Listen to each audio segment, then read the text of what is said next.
Dr. Eric Kelly III and a host of phenomenal speakers from all around the globe for this 7-day virtual event that you don't want to miss. The mission of the Black Business Expo is to raise scholarship money from kids all the way from high school all the way from college. The Black Business Olympics is one of the largest Black business showcases in the world. It is an opportunity for businesses and companies to showcase their businesses globally. We are going to be giving away laptops up to $5,000 away to students. Again, I'm Olivia Appleberry, the founder of 2 Cents Finance and one of the speakers for the expo. I am so excited to see you there. For more info, go to www.blackbusinessexpousa.com or call 919-308-9090 and hope to see you there.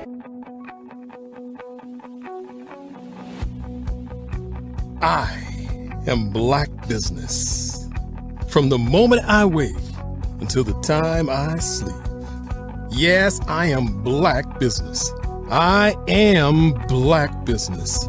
Tell me, are you Black Business? I am Black Business. Do you support Black businesses? Listen, I support Black business because I am Black Business. Black Business Expo, one of the largest business showcases in the history of Black business in the world. The world! Sign up today at www.blackbusinessexpousa.com or call 919-308-9090. I am Black Business. I am Black Business. From the moment I wake until the time I sleep, I am Black Business. I am Black Business. Are you Black Business? I am Black Business. Do you support Black businesses? I support Black business because I am Black business. Black Business Expo, one of the largest business showcases in the history of Black America in North Carolina. Sign up today at www.blackbusinessexpousa.com or call 919-380-9090. I am Black Business. I am Black Business. From the moment I wake until the time I sleep, I am Black Business. I am Black Business. Are you Black Business? I am Black Business. Do you support Black businesses? I support Black business because I am Black business. Black Business Expo, one of the largest business showcases in the history of Black America in North Carolina. Sign up today at www.blackbusinessexpousa.com or call 919-380-9090. I am Black Business. I am Black Business. From the moment I wake until the time I sleep, I am Black business. I am Black business. Are you Black business? I am Black business. Do you support Black businesses? I support Black business because I am Black business. Black Business Expo, one of the largest business showcases in the history of Black America in North Carolina.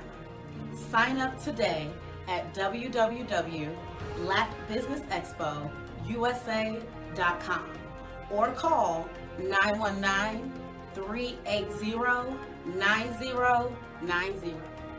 I am Black business. I am Black business.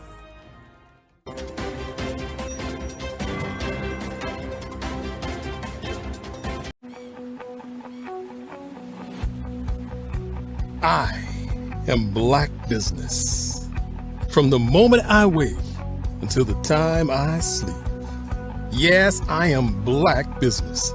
I am Black business.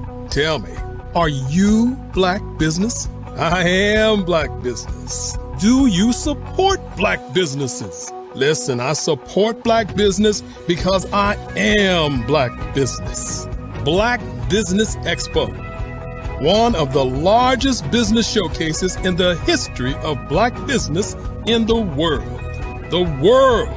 Sign up today at www.blackbusinessexpousa.com or call 919-308-9090. I am Black business.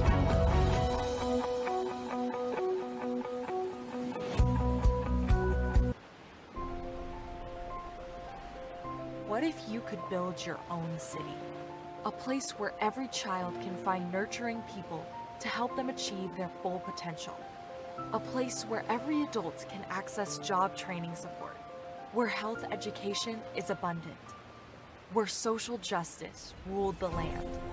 A place without limitations. Welcome. You have arrived at STEM City USA. It is what every city should be. A safe and trusted community where you find people and resources to help you become everything you are and beyond. STEM City is unlike anything you have ever experienced. It is a digital twin of the world around you, only better. STEM City is about energy and soul renewal. It is more than a digital world. You can almost feel the power of live cultural events, music, and theater. STEM City promises a better future for children with caring mentors and hands-on activities with dedicated tutors to support our youth. STEM City is your passport to a healthy lifestyle with weekly events addressing our community's many issues. STEM City is your financial well-being with helpful information on wealth management, career advancement, job training, and so much more.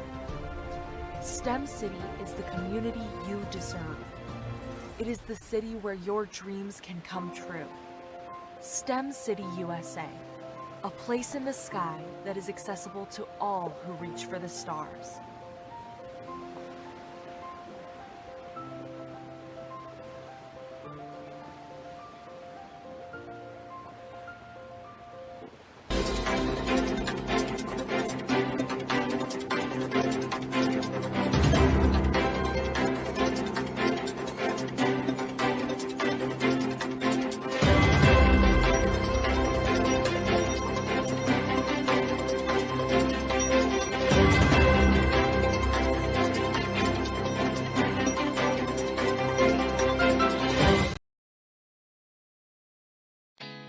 Did you know women represent just 3% of Fortune 500 CEOs and less than 15% of corporate executives at top companies worldwide? Have you wondered what the secrets are to getting into the top ranks, whether in the private or public sector? Do you want to figure out how to stop being held back in your career or passed over for promotion? Then you're in the right place. Hi, I'm Dr. Madeline Ann Lewis, President and CEO of the Executive Women's Success Institute.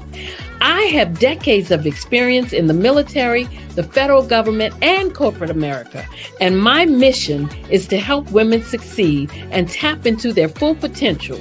I want to reach 1 million+ women around the world to become the leaders they are meant to be. So if you want to move into a management or executive level position, or maybe you are a female veteran transitioning out of the military into business entrepreneurship, then reach out to the Executive Women's Success Institute at 301-693-3284. Let us get you on the fast track to success.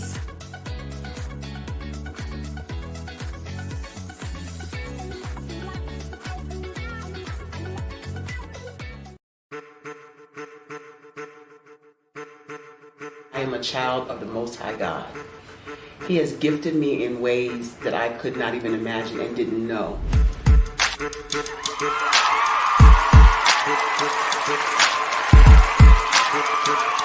There was a time when I didn't know who I was. I listened to other people tell me who I should be, what I should do. I listened to people telling me that I should be a boutique owner, that I should be a construction manager, that I should be a laborer. Have you ever felt like you should do something else, be something else, go somewhere else, be wherever you wanted to be, and you felt like you were in a box? Anybody in the room? And you couldn't get out. Anybody in the room? And you kept trying to go and you couldn't get out. Anybody in the room? But let me tell you, you need to rock the box. Rock the box.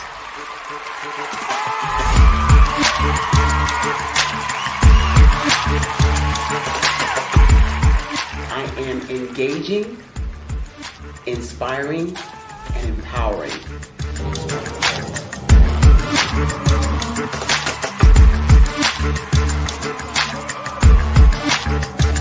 I would give you everything I know. Just by touching you, if I could, by osmosis, give you every single thing I've learned, I've gone through, I know I would. We know that's not possible, but as it is possible, I love to share information with people. Some of you out there, people have told you that you can't be, you can't have, you can't do. But I will tell you, like Kinston said, you can, you must, and you will. If it's to be, it's going to be me. You got to say it. If it's to be, it's going to be. If it's to be, it's going to be. If it's to be, it's going to be.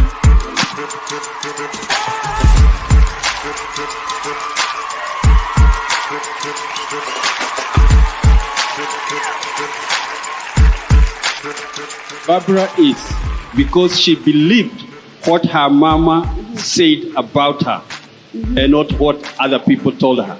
Every day you wake up, when you're in a situation, it's your choice whether it's an advantage or the disadvantage. She gained her confidence and her life, and now she is a testimony. If I can help you elevate yourself, then I feel like I'm elevating my own self as well. What you know and I know together can change the world.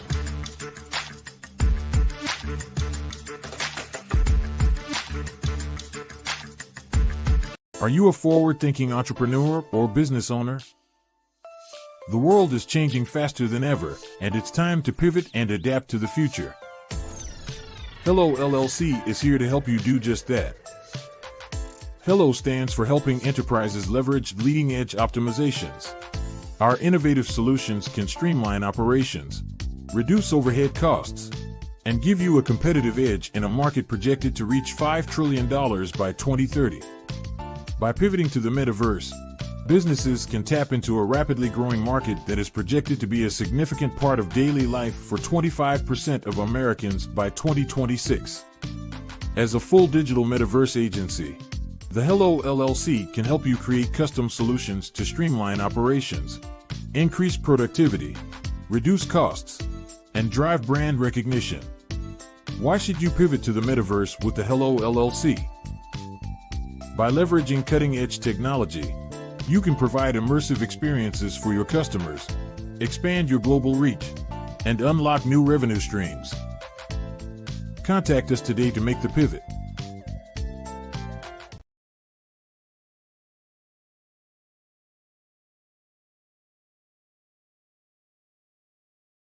Absolutely. So our coaching program help people that have the lack of time, that lack strategies, and lack the confidence to go after their dream life. So we help them implement tools. We help them implement, I love to leave the inherited lack of finances or the education behind finances.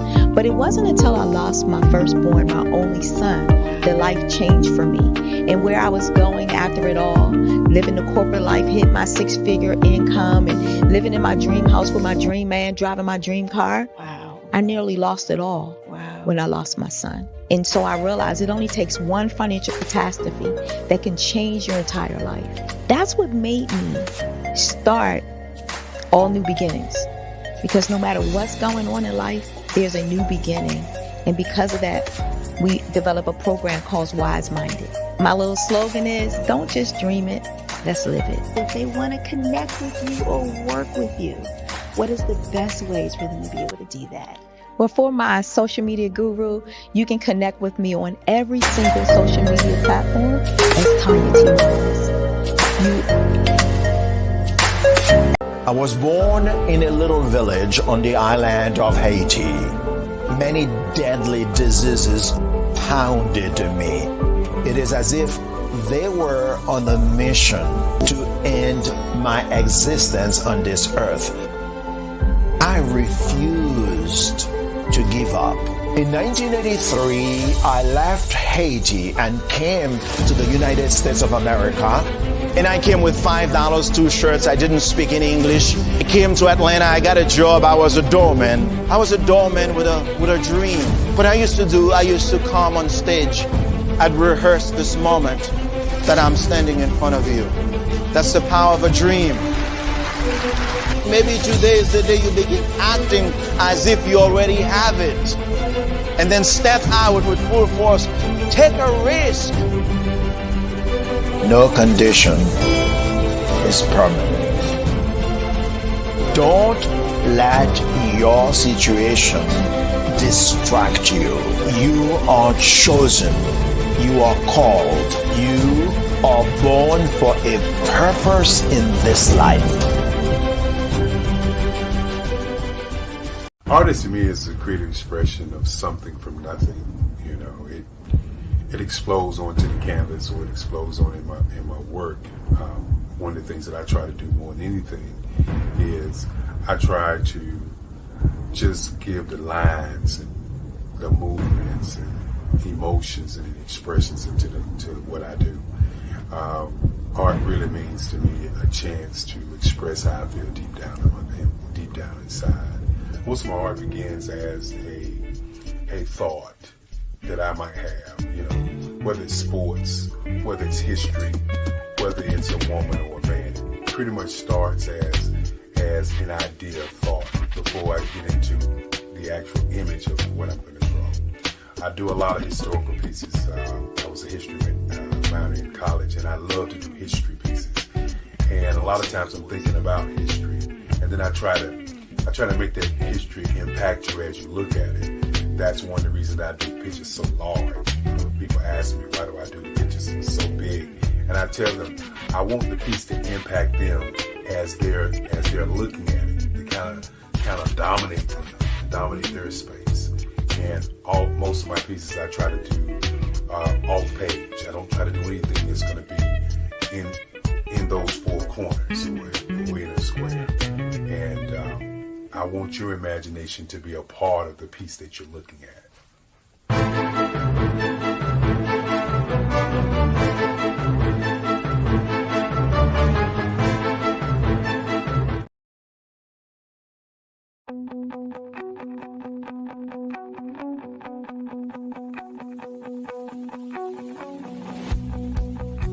I am Black Business.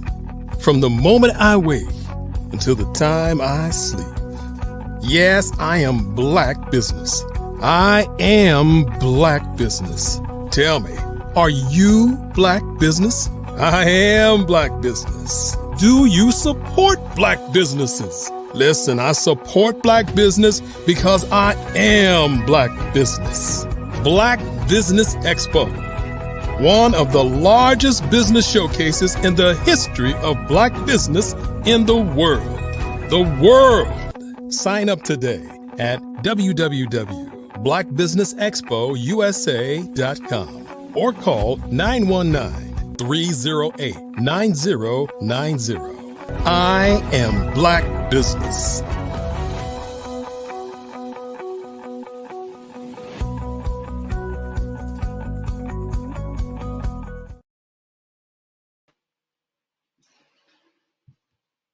Good morning, business owners, entrepreneurs, thought leaders, and corporations, and welcome to the Black Business Network.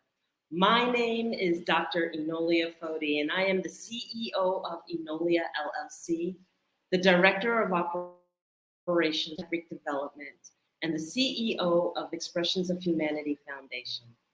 I am your business moderator for this morning on the Black Business Network.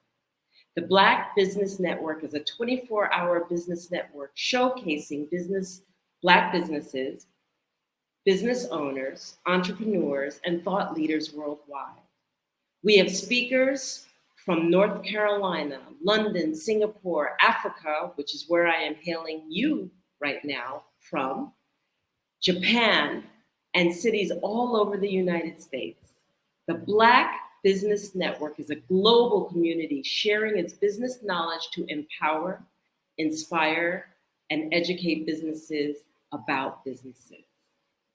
And your keynote speaker will be myself, Dr. Enolia Foti, as I will speak to you about a mindset. So let me tell you a little bit about myself. As Dr. Enolia Foti, I went to school, my bachelor's degree in mathematics at the University of Massachusetts, and my master's degree from Regis University, and my doctorate, earning 2 honorary doctorates for the work that I do in humanities as well as in welcoming peace into this world. So I'm here to talk to you a little bit today about a mindset that I called Empower, Achieve, Succeed through Self-Mastery. But I'm going to do it on the premise of a basic statement. It's a statement that I love to encompass and I love to make people aware of. Dream a beautiful dream or you will be dreamt. What does that mean? If you do not hold a vision for yourself that life becomes a walk to, you live your life doing what people perceive what they think you should be doing.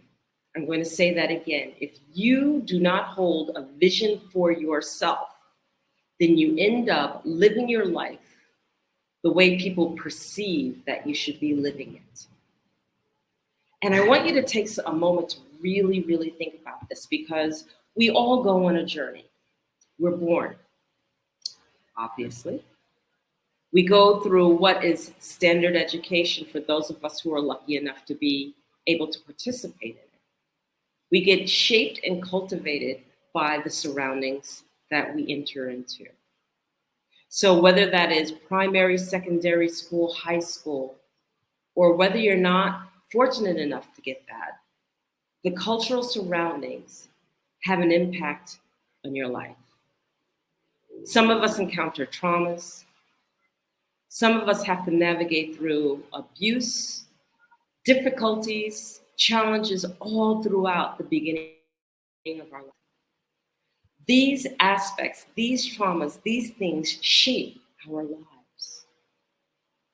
They come from a place where we encounter and we survive it, and it does one of two things. It makes us stronger, or it makes us withdraw. So what happens after this trauma? or what happens no matter what takes place in your life. You're expected to make decisions based on what's going to impact you for the rest of your life. How are you going to live? How do you choose to live? What do you choose to do as you live? You are recommended by your friends, your family. Oh, you're really good at this. I think you should do this. You're really good at that. I think you should do that. Or you're told by your family, you will do this, or you will follow in my footsteps because I do this. It earns a living, and therefore you will do this. A couple of dynamics is taking place there. One, nobody has addressed the fact that you had trauma, that you faced challenges that may not have necessarily played and turned around as a strength in your life. If that foundation isn't addressed, it is not solid. So there you are, regardless of what has taken place in your life, expected to build a house. To build a house, no matter what the foundation looks like. It may be cracked, it may be sand, but it's expected that you're going to build this house. And then how are you going to build that house? Is it of your own volition and of your own choice and of your own choosing? And how is that how you chose, how was it shaped? All these things play a factor in our dreams, in our vision that we hold for ourselves. And then to top that off, we're expected to do this at an early stage in life. Somewhere between the age of 18 and 30, we are expected to dictate what's going to take place the rest of our lives. How do we choose to live? How do we choose to navigate through life? How wide do we cast our net? Our preparation is that which we've grown up in. Some of us fully prepared, some of us not prepared at all. All these things, and we're supposed to hold a vision for ourselves.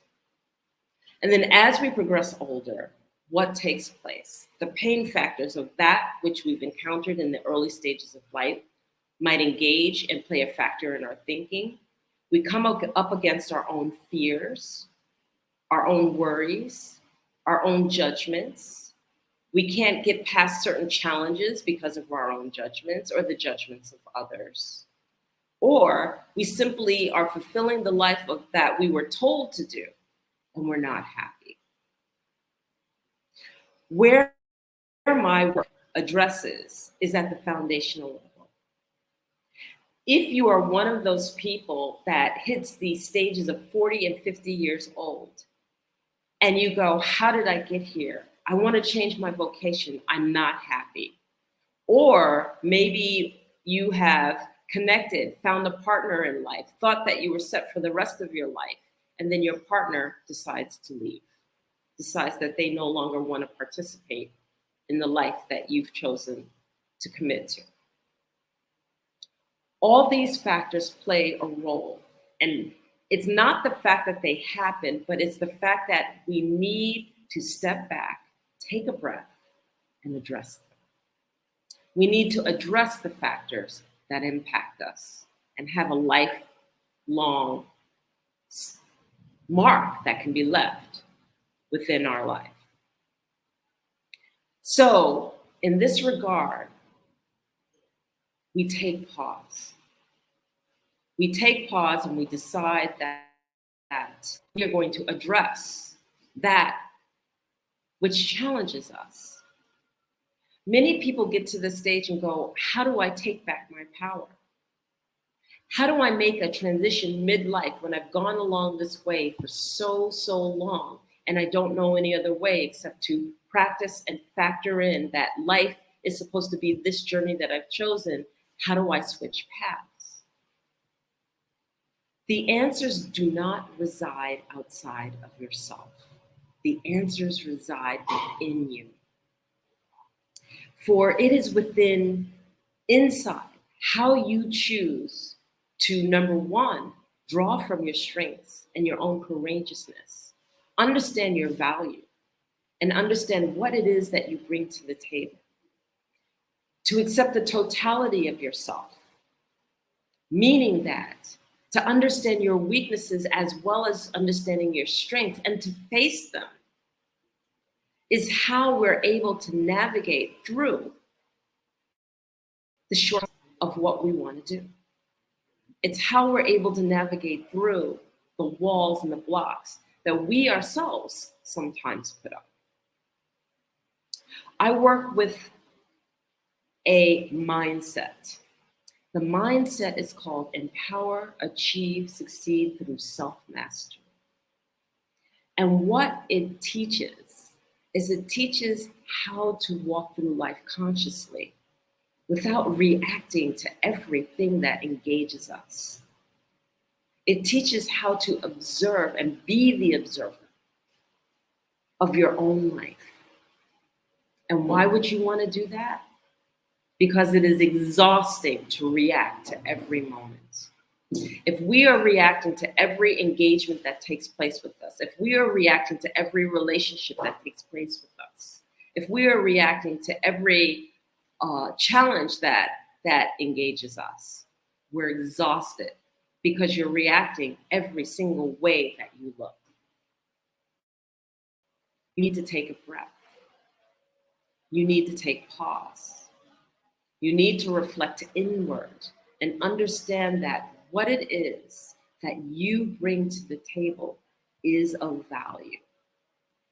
You need to understand how you think, how you process information. And when you process information, how do you act upon that information?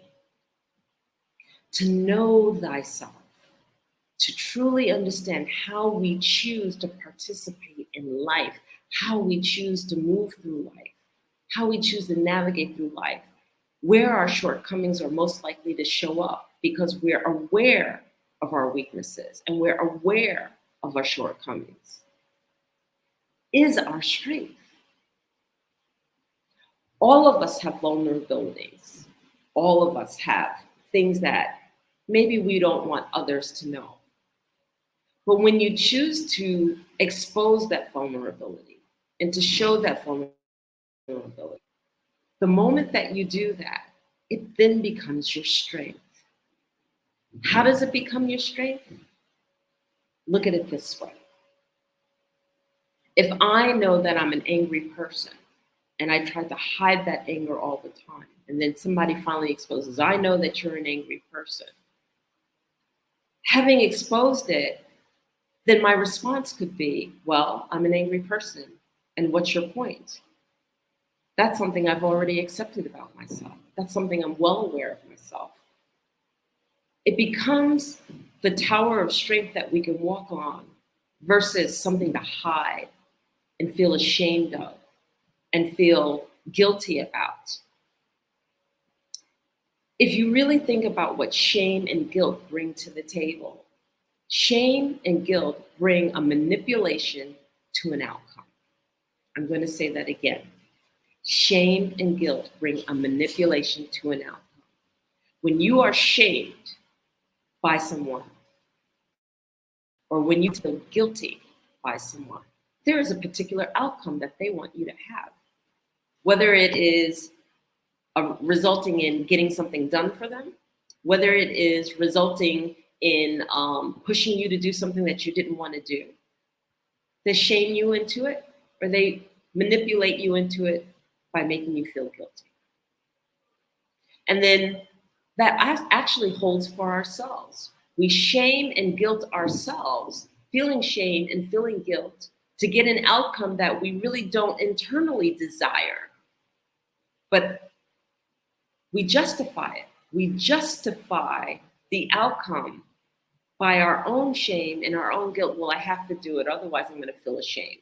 Well, I have to do it, otherwise I'm going to feel guilty. And the key thing is, no, you don't. No, you don't. When we take the time to notice how we think and notice the totality of ourselves, we also take the time to notice What part of ourselves is leading our lives when we want to feel ashamed or guilty about something? What does that mean? We all have different parts of us, different parts of our personalities that lead at different times. When I'm in my most courageous self, maybe I'm at the top of my athletic peak. Maybe I have just resolved a problem that was so challenging and it took me hours, days, weeks to figure out. But that courageous part of myself, that part of myself that's confident, that confident person has risen to the occasion and has led the way to figure it out because it was determined. That aspect of my personality was determined to figure it out.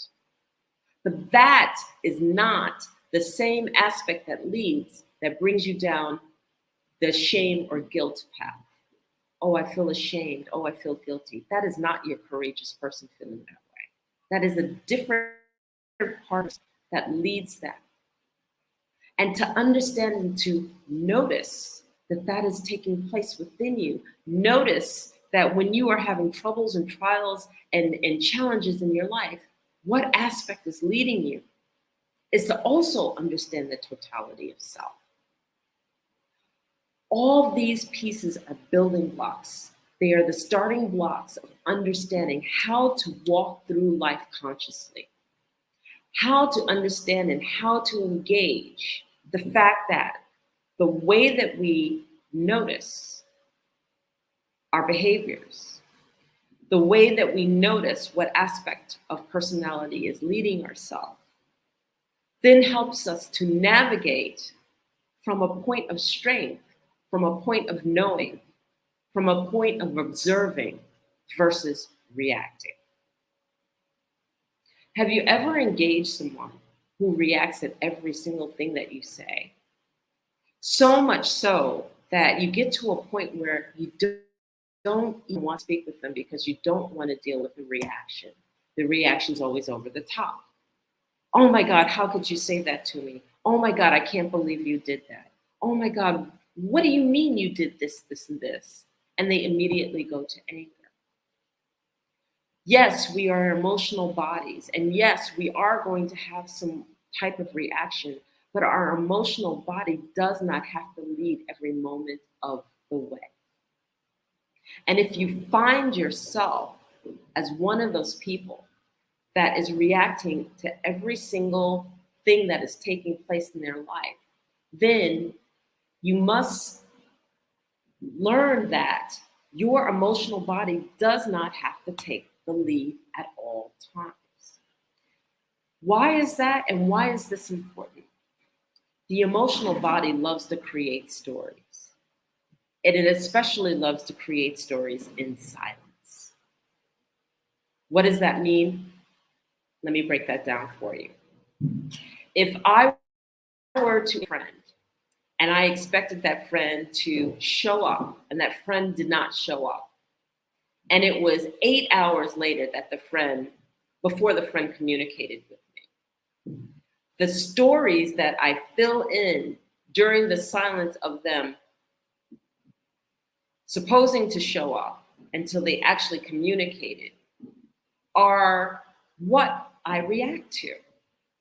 So if I fill in that 8 hours with various stories of, well, they must not have liked me. Well, they must have had a second thought.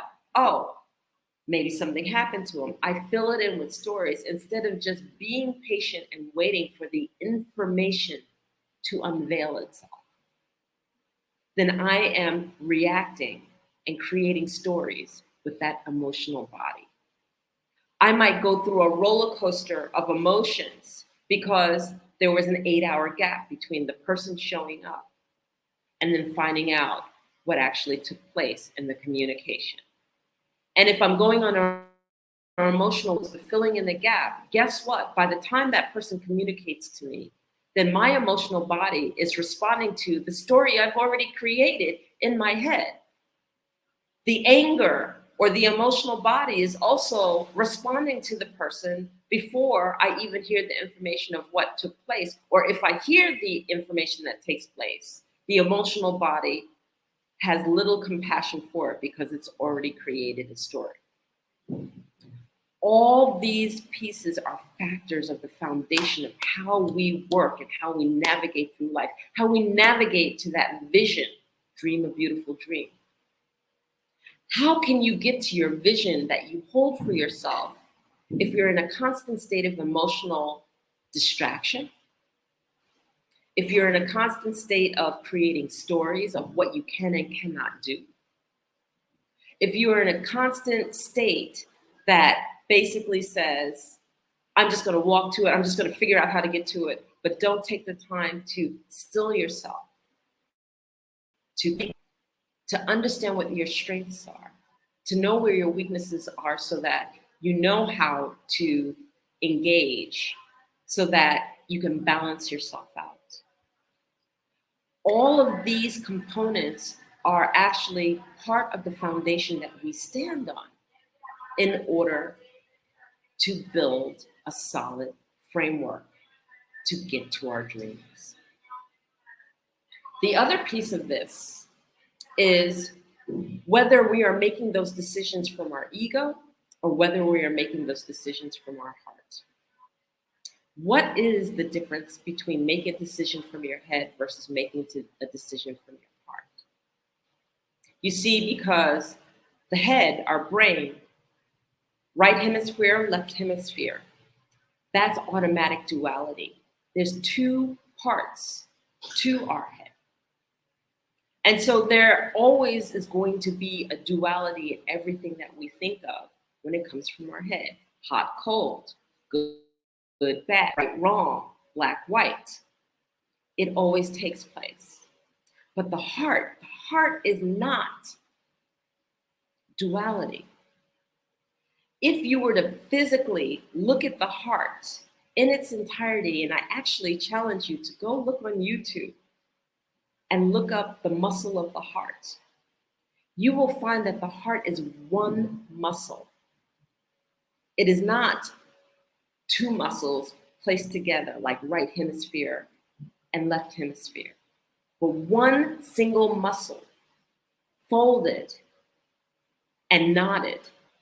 And we recognize it like this for the 4 chambers that it holds.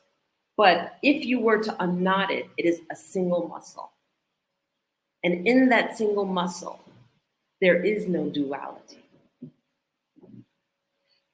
When we think from our heart muscle tends to make us want to grow past the boundaries that we place for ourselves. The heart tends to make us want to challenge ourselves into new things. The heart muscle makes us want to do more than what we're doing now. It wants to reach. It wants to grow. It welcomes initiatives. It welcomes information. It welcomes a new way. And it is the brain, the ego, that creates the duality of, well, how can I do that? How can you do that without money? How can you do that and you don't have the resources? It always brings the positive and the negative along with it. When we have a heart's calling, we get a desire to do something. We get a desire to go to that vision. We get a calling to be something. We get a calling to be someone specific. We know what we want to do unquestionably. As soon as that question comes in, you're in your head. Well, I don't know how to do this. I can't do it. I don't have the money. I don't have the resources. I don't have the support system. And if I don't have those things, I can't do it. And we make excuses. And as soon as we realize that those excuses are taking place, you know that you're in your head. So understanding all of this, we're still building on that foundation. That foundation also encompasses some of the most basic things that we have, that we engage with every day. One being the power of our voice. The power of our voice. Every word we think, every thought that engages, every thought that is uttered out of our mouths is significant.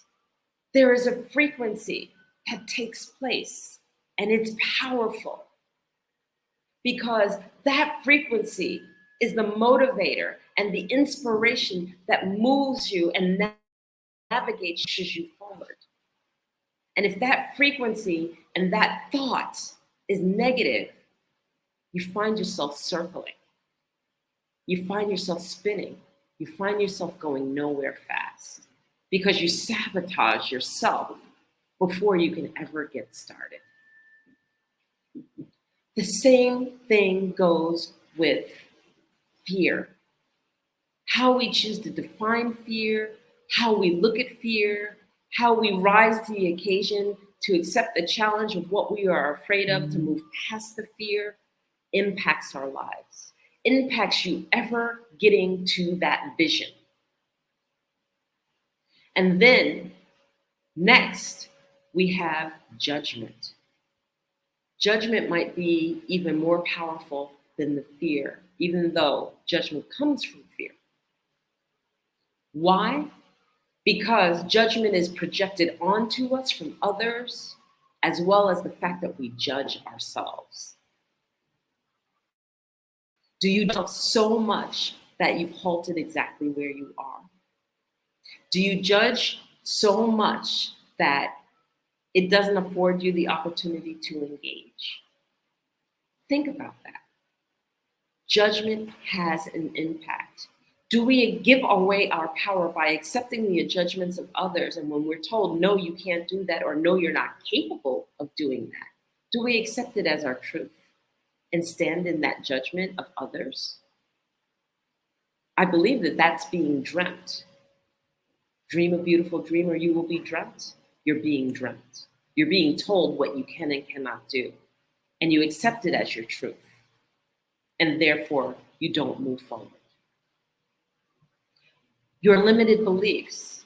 I talked about in the beginning how we actually are cultivated, how we are raised, what we go through and what we experience in the early parts of our life does play a role in how we choose to move forward through life.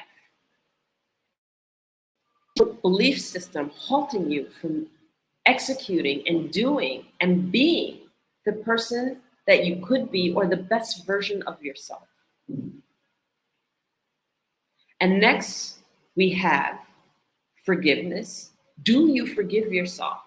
Sometimes we go through traumas and we go through changes, but then we let that pain that took place at those moments, at those times, dictate how we view life the rest of our lives.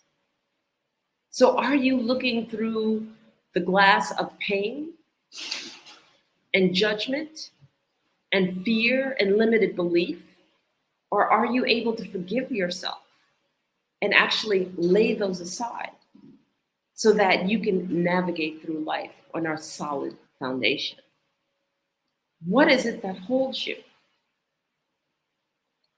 How do you perceive power? Power isn't about power over someone.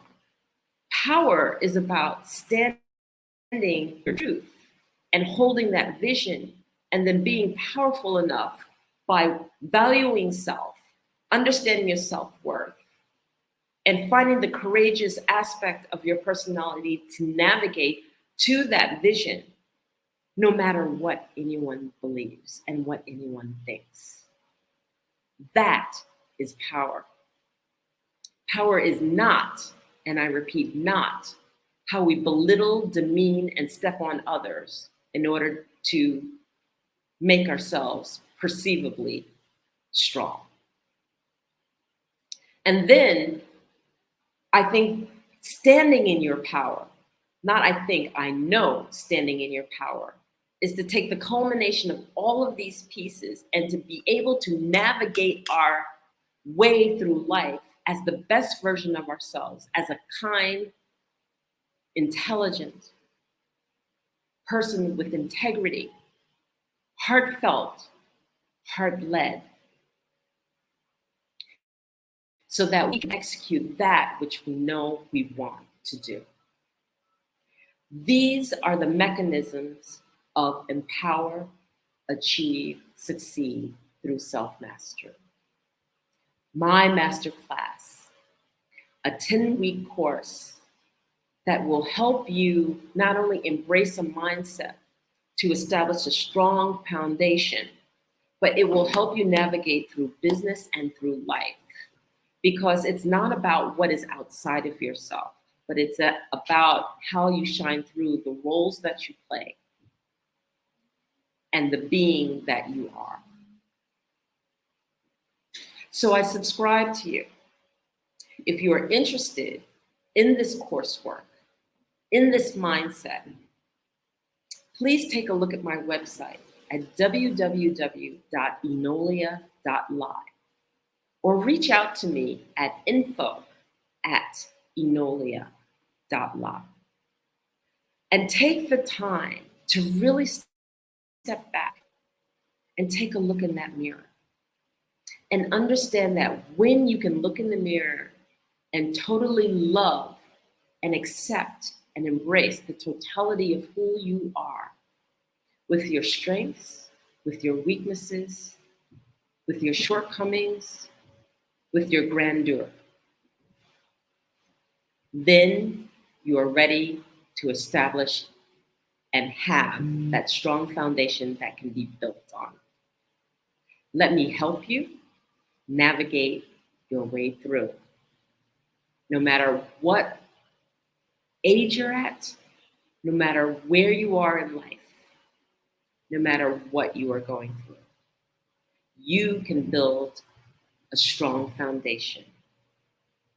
You can build that which allows you to dream a beautiful dream so that you will never, ever, ever be dreamt. I want to thank you for the opportunity for speaking with me. I truly appreciate it. And now that I have done that, I would like to bring you a little bit about the Black Business Network.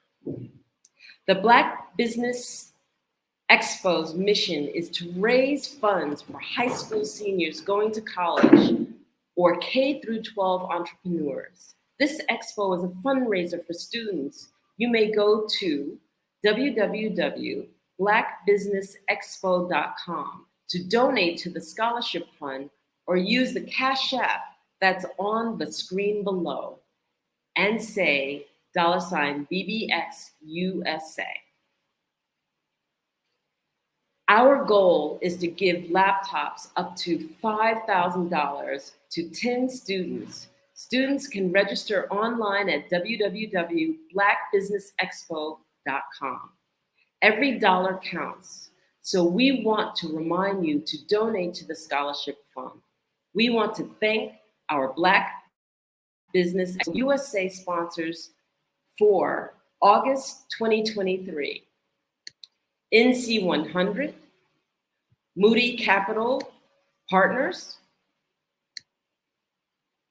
Suede Soul, 5-Star BDM Media, Lotus Ritchie Coaching and Training, Carolina, Virginia Minority Supplier Development Council, Step Management, Hello LLC, BHS and Associates, Margie McLean Foundation Incorporated, Genius is Common, Earth Essentials, Mullane Cheney Global, Executive Women's Success Institute, The Quality Coaching Company, Superwomen Business Services, Creative Force Studios, Lee Entertainment, Artistic App Design, and Black Business Expo USA.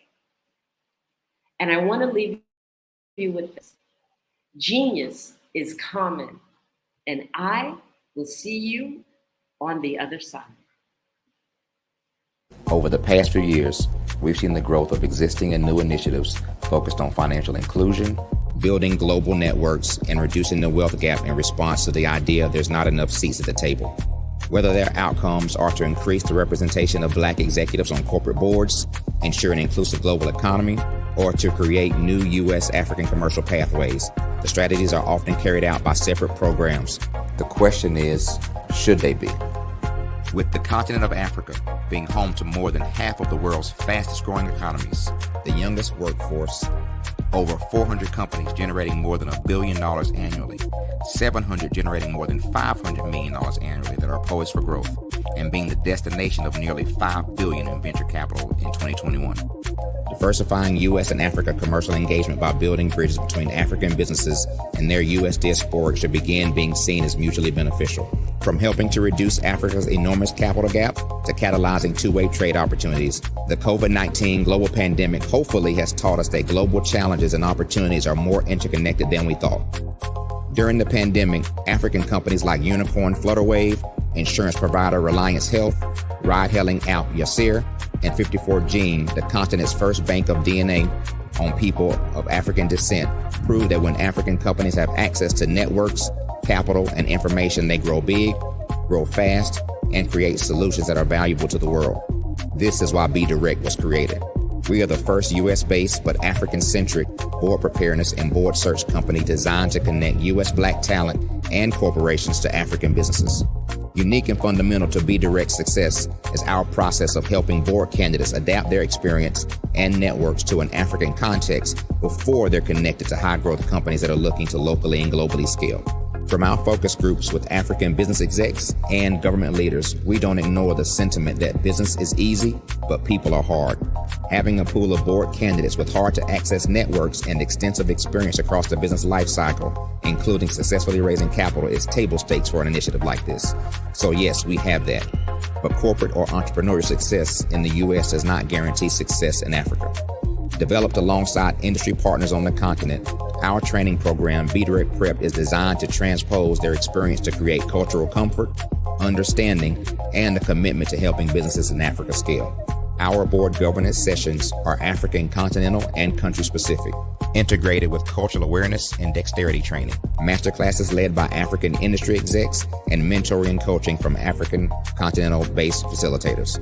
But even more unique to Be Direct Prep, we cap off our training program with an immersion trip to help candidates that have not been to Africa before see and feel Africa's complexity and opportunity from African soil. We all know traditional network-based board placement has historically left a lot of us out of ever really being in the paid board pipeline. Our strategy supports the work of many great organizations that are successfully filling seats at U.S. board tables by creating more tables for those that are still left on the sideline. It's time to start seeing the role and value of U.S. Black talent and businesses on the continent of Africa differently. Old perceptions and habits limit economic inclusion. Let's transition Black talent and the African businesses they will support from the periphery of the global economy to its core. Living in a global lockdown, we all know now how fast local and global economies can change, and see the value of having businesses that hire, strengthen local value chains, and even grow globally. Status quo in any form holds back progress. We must democratize U.S.-Africa commercial engagement by socially and economically connecting cultures that have long been disconnected. It's time for Africa's U.S. diaspora to redefine their global value by helping African businesses scale continentally and globally.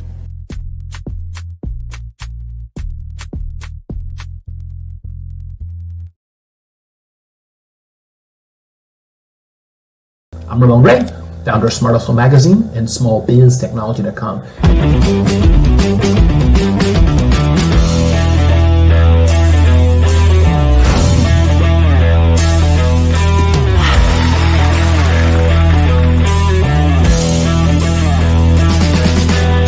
You're here today to celebrate small business success. Stand up on your feet.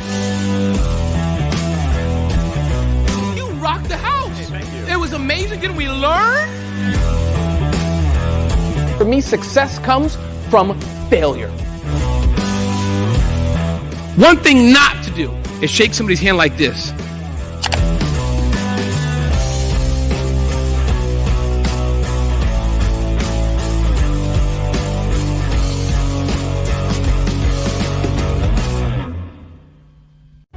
Cash flow, 5, 10, 10, 75.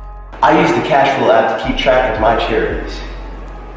Cashflow 5-10-10-75 helps you manage expenses, helps keep track of charitable giving, helps you save your money. Cashflow 5-10-10-75. Download it today. Cashflow 5-10-10-75 would like to wish the Cyber Bears good luck in this year's first robotics competition.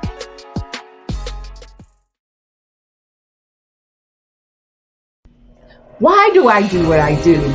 You know, my life coach asked me that a few years ago. And she said, Tony, what's your why? And I told her, and she said, girl, you've already accomplished that. Perhaps you need a new why. Hi, Tony Harris, Amy Hoydu with Say It Said Marketing, one of your students. And just wanted to say thank you, Tony Harris, for spending so much time with me and giving me that boost in my business that I so drastically needed.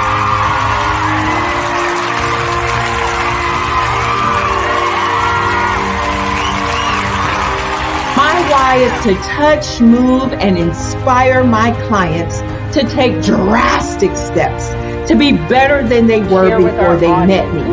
I'm a resource. I'm a connector. I want to help people build deeper relationships that are beneficial to their life and business. That's what I do best. So, first thing you got to do is show up. And speaking is a way to magnetically attract your ideal client to you. How many of you use social media that way? Absolutely, and this is how you look to the world. Drastic steps are the steps that are needed to be successful. And my business is drastic denotes a mindset. Getting out of your comfort zone. Doing something that you don't necessarily feel comfortable doing, want to do, but you know it's a necessary step to be successful in your business. I get the most satisfaction when I see my connections flourishing into relationships long after I am gone. Hi, my name is Jasmine Augustine with Media Jasmine, and I've joined several networking and referral groups in the area. And Network in Action Northeast Houston with Tony Harris Taylor is one of the best organizations that I've joined. I love that piece of what I do, and it is what fuels my fire.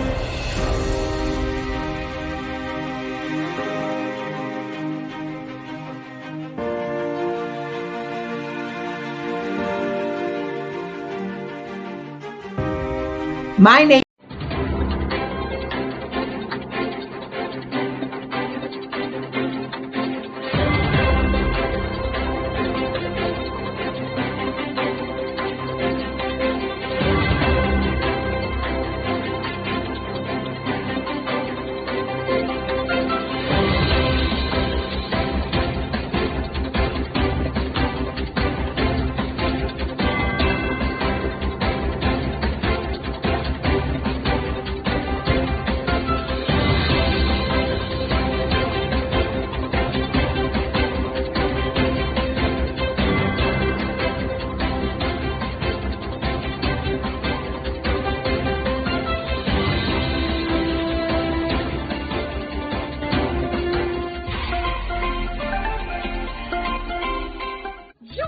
Dr. Eric Kelly III and a host of phenomenal speakers from all around the globe for this 7-day virtual event that you don't want to miss. The mission of the Black Business Expo is to raise scholarship money from kids all the way from high school, all the way from college. The Black Business Olympics is one of the largest Black business showcases in the world. It is an opportunity for businesses and companies to showcase their businesses globally. We are going to be giving away laptops up to $5,000 away to students. Again, I'm Olivia Appleberry, the founder of 2 Cents Finance and one of the speakers for the expo. I am so excited to see you there. For more info, go to www.blackbusinessexpousa.com or call 919-308-9090 and hope to see you there. I am Black Business. From the moment I wake until the time I sleep. Yes, I am Black Business.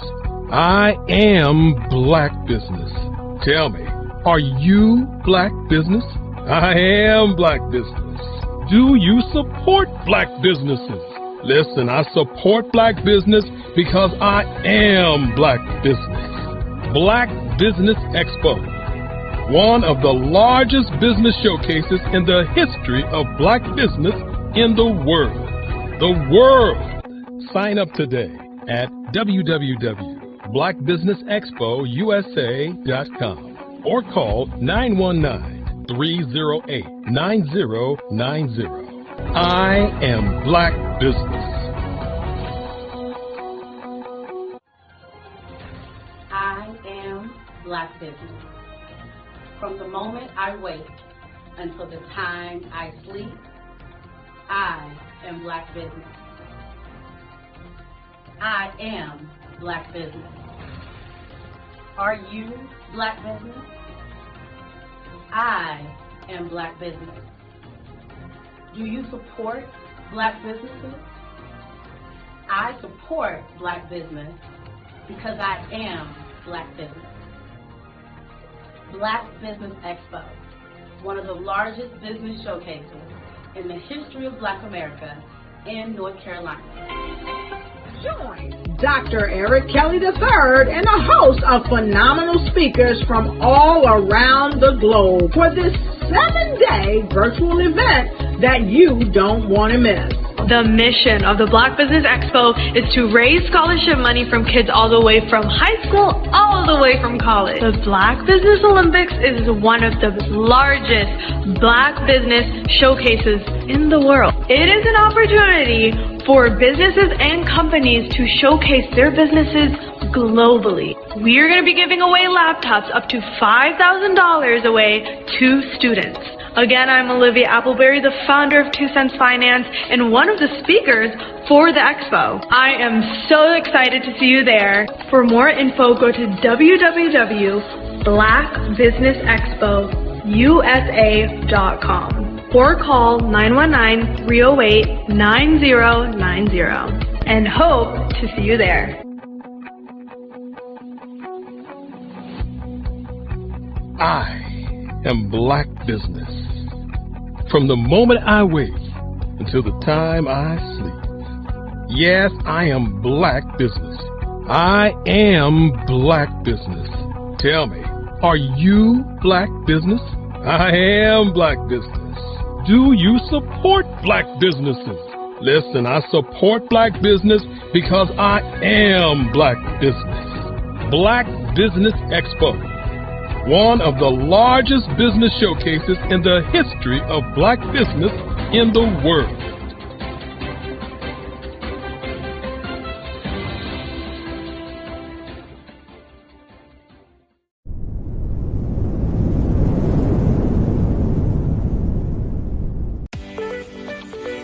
You are in the right place at the right time. The Black Business Network opens again for its Black Business Olympics, a 24/7 broadcast on business, strategies, global branding, social media marketing, finance, advertisement, and much, much more.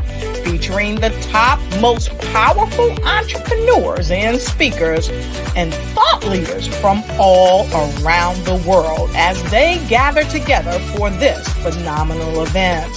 Join the Black Business Network streaming live into the metaverse, STEM City, USA, Black Multiverse, Pod TV, Roku, Hulu, iHeartRadio, Apple TV, YouTube, TikTok, Instagram, Google Podcasts, Facebook, LinkedIn, IBM TV, Spotify, and Twitch.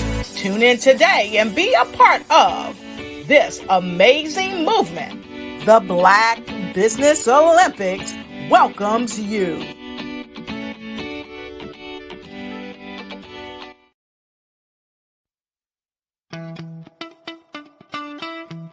How many many times have you been asked to help someone you didn't even know? A student, a business entrepreneur? Or did you ever even ask, where did they end up? That business, that friend, that entrepreneur. Well, just maybe they ended up in a gang, bankrupt, homeless, or worse, dead. Maybe they turned to crime, drugs, and alcohol. Did you ever wonder? Did you destroy their dream, or was your life always so easy? At the Black Business Olympics, we started a movement to help students complete. Give them hope and foster success. Help them to leave their dreams of providing laptops, computers, and up to $5,000 in scholarship funds. Today, we ask you to help a student, a business owner, or an entrepreneur to realize their dream by sponsoring them, supporting them, and buying from them. Consider this. With $1.6 trillion in our Black community, we only ask for a small donation for our students, our businesses, and our entrepreneurs. And you can change a life today. So I ask you, what are you going to do?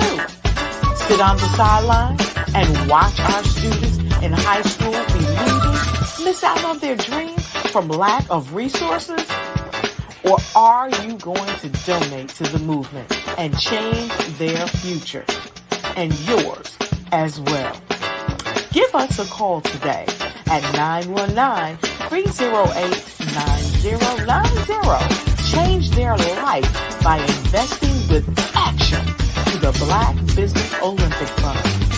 The Black Business Olympics, one of the largest business showcases of Black business in the history of the world.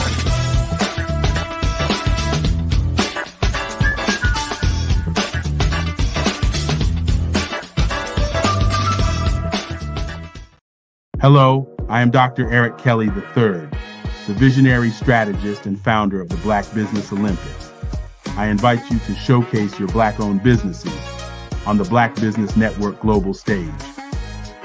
The Black Business Olympics is a global Black Business Network platform that propels Black-owned businesses into the international spotlight.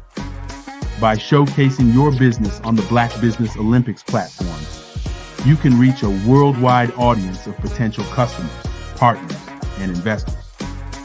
You can also establish yourself as a thought leader, an expert in your field, attract lucrative partnerships, and more speaking engagements. In addition, the Black Business Olympics platform provides a valuable opportunity to connect and collaborate with like-minded entrepreneurs and business professionals from around the world. This can lead to new business opportunities, ideas, and relationships. Finally, by sharing your story and expertise on the Black Business Olympics platform, you can inspire and empower others. This is a powerful way to make a positive impact on the world and leave a lasting legacy. If you are a Black-owned business owner, I encourage you to seize the opportunity to showcase your business on the Black Business Olympics platform. It is a once-in-a-lifetime opportunity to make an indelible mark on the world.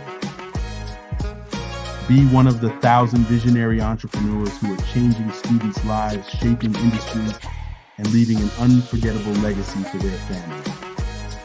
Unleash your voice on our global stage and watch your business thrive. Black Business Olympics is one of the largest Black business showcases in the history of Black business in the world. Yes, the entire world. Just give me a call today at 919-308-9090.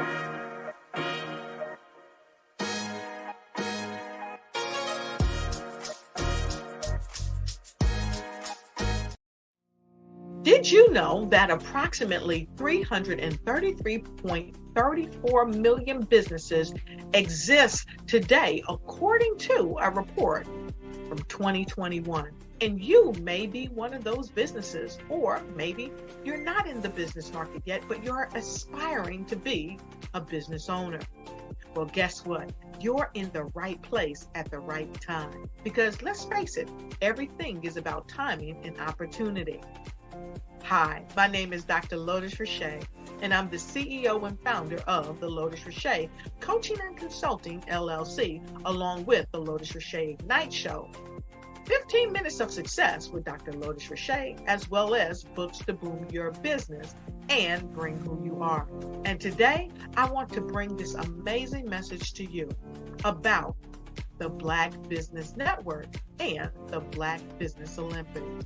See, the Black Business Network and the Black Business Olympics is designed to help people just like you, that's right, that look like me, to take their business to the next level. Not just in your front yard or your backyard, but globally. The Black Business Network and Black Business Olympics is designed not to just help you survive, but to help you thrive. So join us today as we come together with businesses all around the world to support our students, our children, our young teens, our young entrepreneurs. What we do is we come together to help raise funds for students who are aspiring to be business entrepreneurs, who are aspiring and who are thriving in college. We endow them with a wonderful opportunity to gain scholarship of either a laptop or several thousands of dollars. And we invite you to help be a contributor to this amazing opportunity to help someone that looks just like you. So join us today at our website and let us connect with you and help you ignite and take flight in every area of your life on the Black Business Network and the Black Business Olympics. I'll see you on the other side.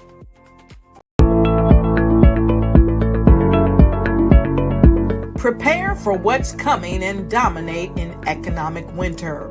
Stand strong and thrive by showcasing your great products and services globally through the Black Business Network and Black Business Olympics. The Black Business Network has showcased over 2,000 companies with over $7 billion in sales each year. Over 10 million attendees have viewed the rebroadcast each month.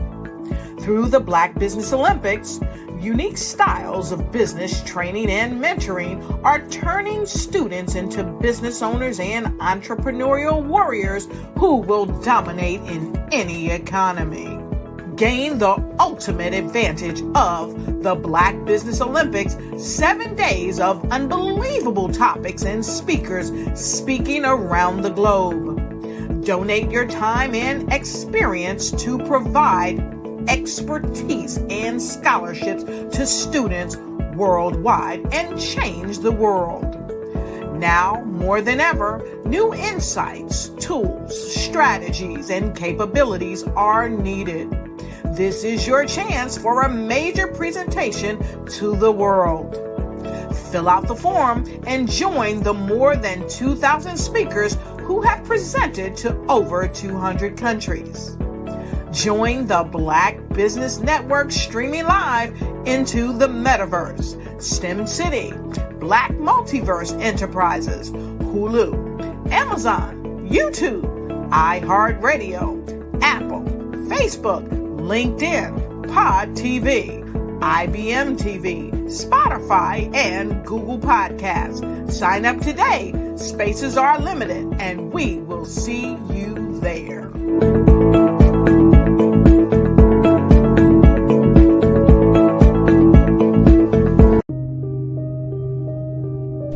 The Black Business Expo is changing my life. This year, they are giving away laptops and even $5,000 in cash to students just like me. I'm Alexis, and I want to go to college to fulfill my dream of becoming an entrepreneur. Help the Black Business Expo going to www.blackbusinessexpousa.com and also becoming a vendor, a sponsor, or donating.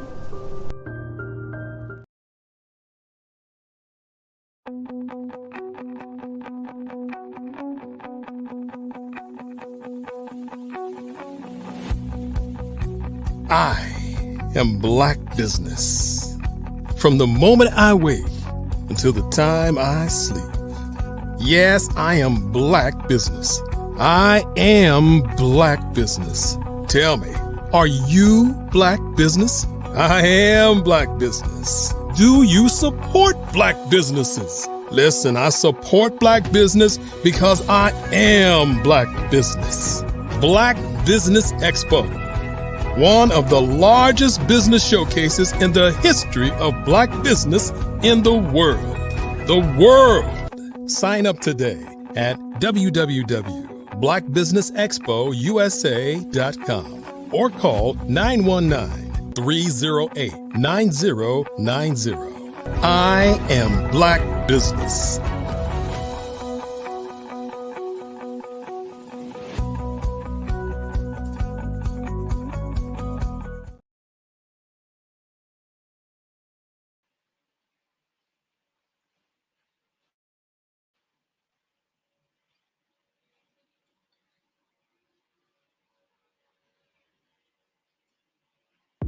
The Black Business Network and Black Business Olympics are essential platforms for Black business owners globally. They provide the tools and support you need to succeed in today's competitive marketplace.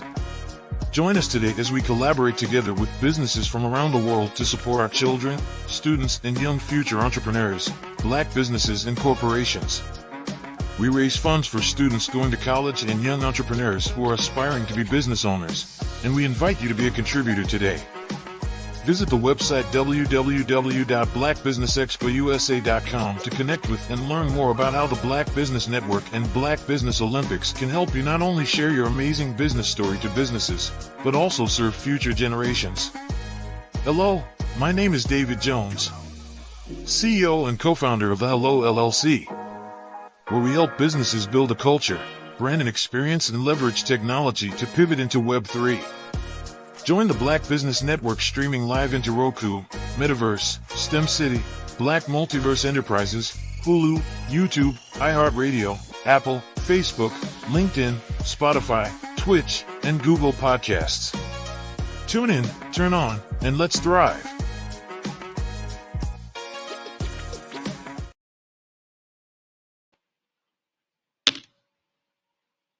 Good morning, business owners, entrepreneurs, thought leaders, and corporations, and welcome to the Black Business Network. My name is Dr. Enolia Foti, and I am the CEO of Enolia LLC, the Director of Operations for Vision Afrique Development, and the CEO of Expressions of Humanity Foundation. I am your business moderator for this morning, coming to you from Angola, Africa, on the Black Business Network. The Black Business Network is a 24-hour business network showcasing Black businesses, business owners, entrepreneurs, and thought leaders worldwide. We have speakers from North Carolina, London, Singapore, Africa, Japan, and cities all over the United States. The Black Business Network is a global community sharing its business knowledge to empower, inspire, and educate businesses about businesses. I'd like to present to you a fireside chat, and our guest for that fireside chat is Andrea Adams Edwards. She is a coach, a mentor, an author, a speaker, and a TV co-host. She dives into life fully through her exploration of new experiences with adventures fueled by curiosity and love. Skydiving, scuba diving, horseback riding, coasters, motorbikes, gourmandizing, big city lights, picture taking, nature views, high heel shoes are a few of her favorite things. Also, a lover of books, this avid reader is the co-founder of Keg Book Club, Keg Kids Book Club, and Keg Tweens Book Club, and a podcast called BABBLE Battle with Me. This speaker, coach, mentor, radio, and television host, Power Voice, was unleashed after receiving mentorship from Les Brown. Andrea was also mentored to Think into Results by John Tallarico and uses this experience through role modeling and self-expression to empower youths to develop speaking skills, public speaking skills, access their inner self-talk, change their mindset, and transform their lives by improving their relationship with themselves and others. Mother and Entrepreneur are some titles that this Guyanese-born multi-best-selling author owns. She advocates A21.org, whose mission is to end modern-day slavery and human trafficking. She is the founder of Adorn Me, LLC, Adorn Me Learning Institute, Global Kids Speak Oratory Club, and Caribbean Things by Adorn Me. And you can connect with her at www.linktr.ee/adornme. I welcome to our platform Andrea Adams Edwards. Thank you so much, Enolia. Oh my goodness, I really appreciate that really grand welcome. And it's just indeed an honor and a privilege to be here this morning. It's wonderful to have you here. So there is so much to delve into here. So let's start with your coaching.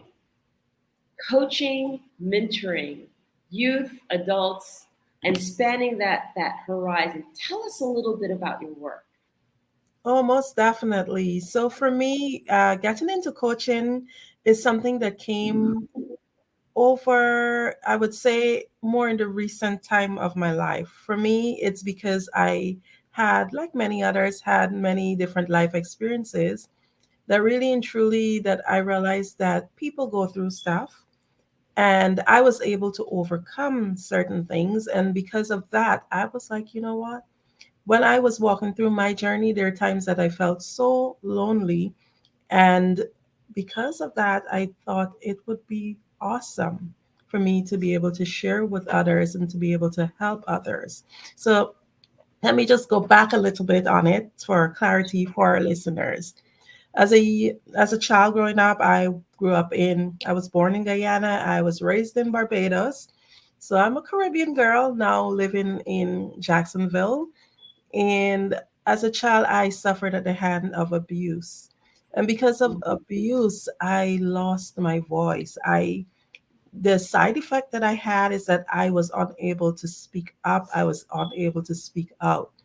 And even though as a young lady, I went into pageantry and even won pageants and so forth, I still was somewhat very shy. So for me, I went into adulthood, and many times there are times I should have speak up or I should have spoken up about stuff and I didn't. I found that I still had that disadvantage because I never would speak up for myself. And I knew that it's because of my experience as a child, and I understood very much so that the journey that you have as a child is so important. It's important that whatever it is that's instilled in you, that's what usually transitions to adulthood. So for me, in terms of coaching, I would have been given that opportunity to work with Les Brown. And that would have been maybe 3-4 years ago. I would say overall, everything was a journey before that. But when I really was able to gain that confidence to be able to really and truly speak up, I see that my life has really transitioned a lot.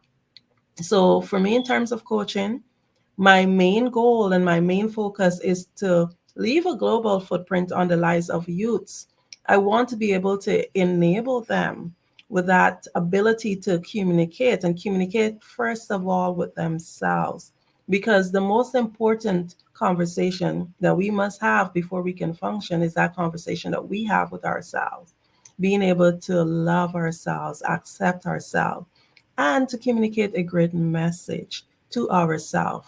Once we're able to do that, then we can live the optimum life and have beautiful relationships with others, be able to communicate clearly with others. So that's where my coaching really lies in terms of helping the youths primarily. And even going from there and my own personal life experiences, I am now embarking on another journey where I have my eyes set on becoming a psychologist because I really and truly want not only to be able to understand the mind better, but to be able to genuinely, with the knowledge back, be able to help youths and especially women. Right, right, right. That is very, very admirable work. And one of the things I wanted to go back to, as you were saying that you were able to really teach children to communicate, what were some of the fundamental things that help you get over your own communication issues or experiences that you needed to be able to come forward as a shy child or a child that has gone through trauma? Because when we go through adversity ourselves, sometimes that adversity helps us, that vulnerability and that hurt and that pain helps us to be the strongest advocate for the child who, or the other children who might experience the same things. Like, can you talk to us a little bit about how you were able to draw from those experiences? Most definitely. For me, I'm a mom of four. I definitely would not have wanted my kids to develop the same traits in terms of not being able to speak up, not understanding the importance of representing themselves. So for me, that was one of my strongest drives, ensuring that I teach my children and I help them to get the gift of speech. And most of all, for me, I would have spent my life, what I would say, as a avid learner. I always had the hunger to learn. But for me, in terms of where I came from, third world country, and the economic resources my family had, I wanted to get a degree and do further education and so forth. I was not given that privilege because of where I came from. So although I wanted to learn more, I really didn't have that opportunity to go to school at that time to learn more. But what I did throughout the years from a young lady, I always did courses. So I did courses, small academic courses that would have helped, like in business, diplomas, but never got to that stage where I would have been given or being able to obtain a degree. But I always had a hunger to develop myself. But how I was really able to get over that stage, it would have been maybe around the start of the pandemic. I was invited by a friend to be what you would call like a support for her, and it was for a program called, oh my goodness, a Healthy Thoughts Challenge. And for me, I never really understood. I thought what I was doing was really personal development all my life, but I never understood that just doing a course was not necessarily personal development. There's a big difference between having that mind shift when you do a real personal development course. So when I did that Healthy Thoughts Challenge, I was like, oh, yes, I'm supporting you on this as a friend. But for me, I just thought that my mindset was already great. I was like, I don't have bad thoughts. I don't cuss in my head, etc., etc. I thought that, I had it all down pat. But when I did that challenge, I realized that my thoughts that I had in my head about myself was definitely not healthy. I was literally self sabotaging myself in so many areas, not thinking I'm good enough. Oh, you don't have a degree, or you don't have this, or you don't have that. I literally recognize that self development is really different than doing an academic course. And from there, it changed. I reached out. I was able to work with Les Brown. I was able to work with John Tallarica under the Bob Proctor program, Thinking into Results. And if I tell you, it's been everything right now. It's like, I look back, it looks like I'm far way ahead from where I began in a short time, and that's because of personal development. Oh, well, you don't have to preach to the choir here because I'm a huge advocate with personal development. That's actually where I work. And again, you can't build a castle on a house of sand. You've got to take care of the traumas and the issues and everything that's there underneath. And you know what? I can envision you standing in front of those faces and those eyes. And can you just share with us, where do you begin with the youth? There you are, you're in an audience full of youth. Where do you begin and how do you engage them? Because this is really important for people to hear, that it's not the standard, academia that actually draws them in. So share with us a little bit about that. Oh, most definitely. So, as I mentioned before, I knew, for me, let me just back a little bit. When I started the personal development, I knew that everything stemmed out of what you call self love. And I say that over and over again. We have to love and accept ourselves. And the brand that I built, it's called Adorn Me. Adorn Me actually means I adorn me.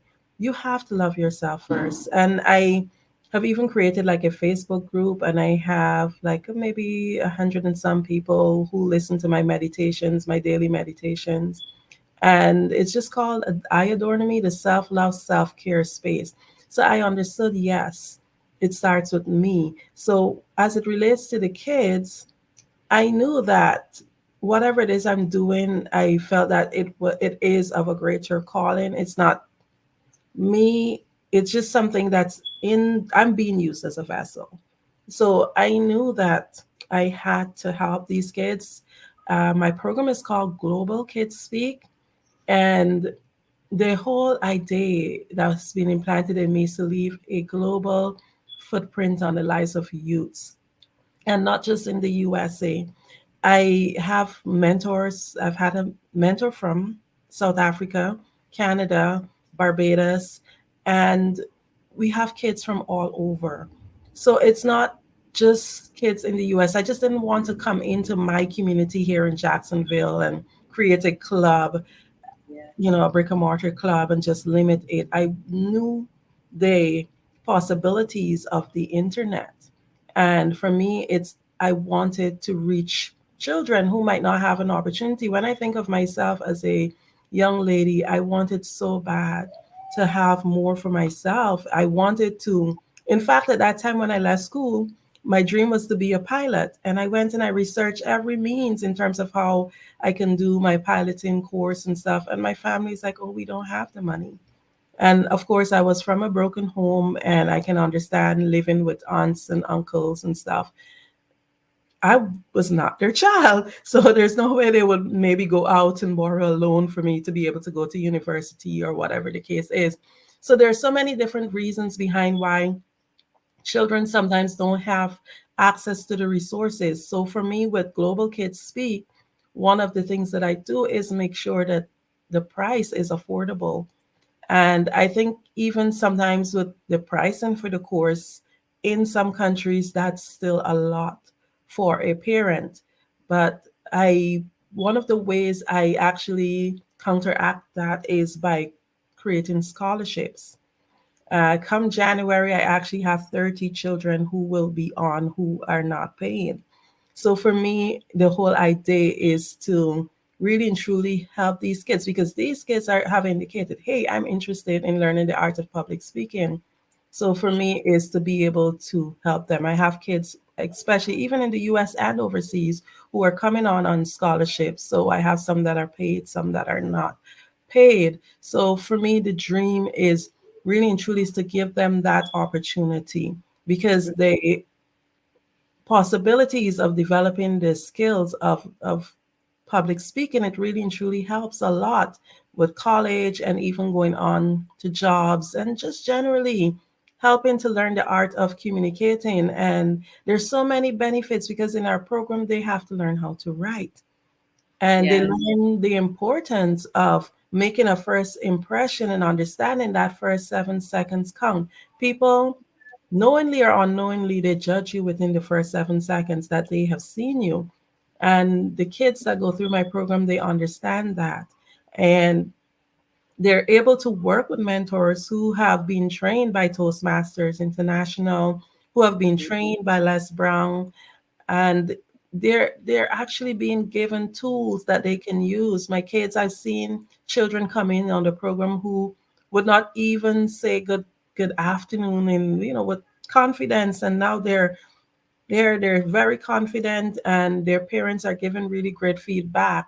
Actually, come 10th January, this is the start of our third year, and I intend to have the program grow, because my intention is to not only have one class per week at a specific time. I intend to have staggered classes, because I've had people from South Africa that would have asked in their time zone 6:30 in p.m. It's really and truly too late for a child to join the class for them. I think that would be maybe 12:30 or 1:30 their time. So there are so many things in the pipeline for Global Kids Speak, and I'm really excited about it.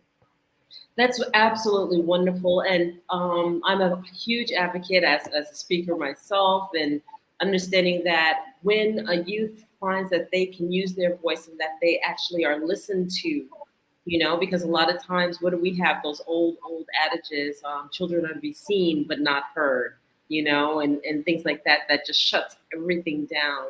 It's imperative for them to be able to understand that what they say is invaluable. So I really applaud that, which is a perfect segue into telling us a little bit more about your books, because you can't do the speaking without the reading and the writing. And the reading is so important in terms of captivating the heart, motivating, inspiring. Tell us a little bit about your books. Certainly, this is exciting. So, my very first book, oh my goodness, as a child, I always remember saying, hey, one day I'm going to write me my book. I'm going to write my own book. But even in saying that, I don't know if I really had that belief 100%, being in Guyana and the exposure in just being a third world country. So I just always thought, well, hey, this stuff like this happens in America, in the US. So I really and truly feel so touched that I'm a best-selling author 3 times. My first book would have been with a Guyanese author. She had a series called Women Across Borders, and that would have been her third series when she invited me to write. And I was like, ooh, I mean, yes, I did think about writing as a child, but I don't know. So I went ahead, took the plunge, and that one was called Women Across Borders Soaring to Greater Heights. And that was the first time I actually spoke up about my abuse as a child. I was so scared. I can remember when it was published, because I didn't tell family members about my experience. And it was something that I kept within me. I've never had any official counseling or anything about it. I've spoken to my pastor many years ago, but to go in depth in terms of any kind of therapy or anything like that for it, I've never done that. Most of my healing came from just being in church and praying and forgiving and stuff like that. So when I wrote a chapter, it was an anthology. When I wrote my chapter in that book, it was so scary for me, because it was the first time publicly I was saying anything about it.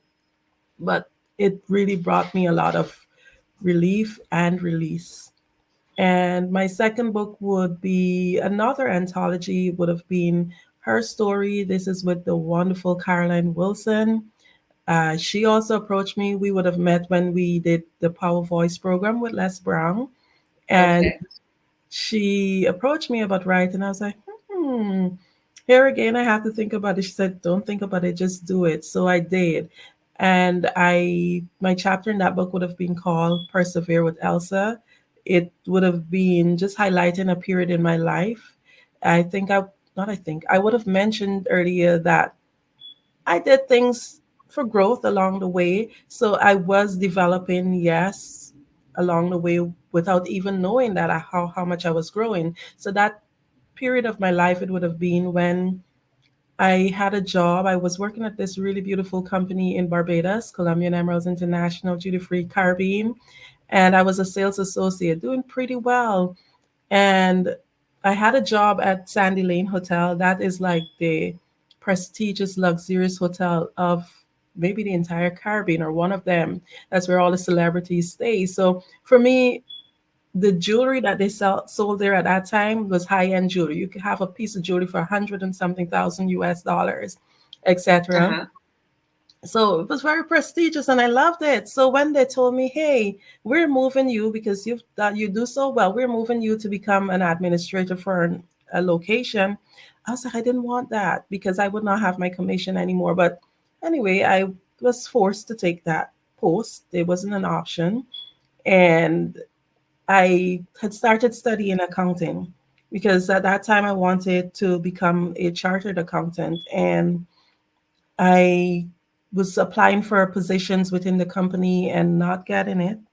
And I remember one day I was like, no, I've shown so much growth from the time I started with this company because I worked for that company for almost 10 years. And I've shown so much growth from the time I started working with the company to where I was at that time. There's no way that I should not be given an opportunity. And I asked to speak with the regional HR manager.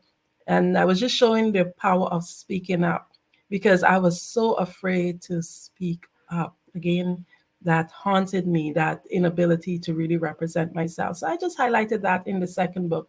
The third book would have been with Les Brown and John Tallarico, and that's Greatness in Me.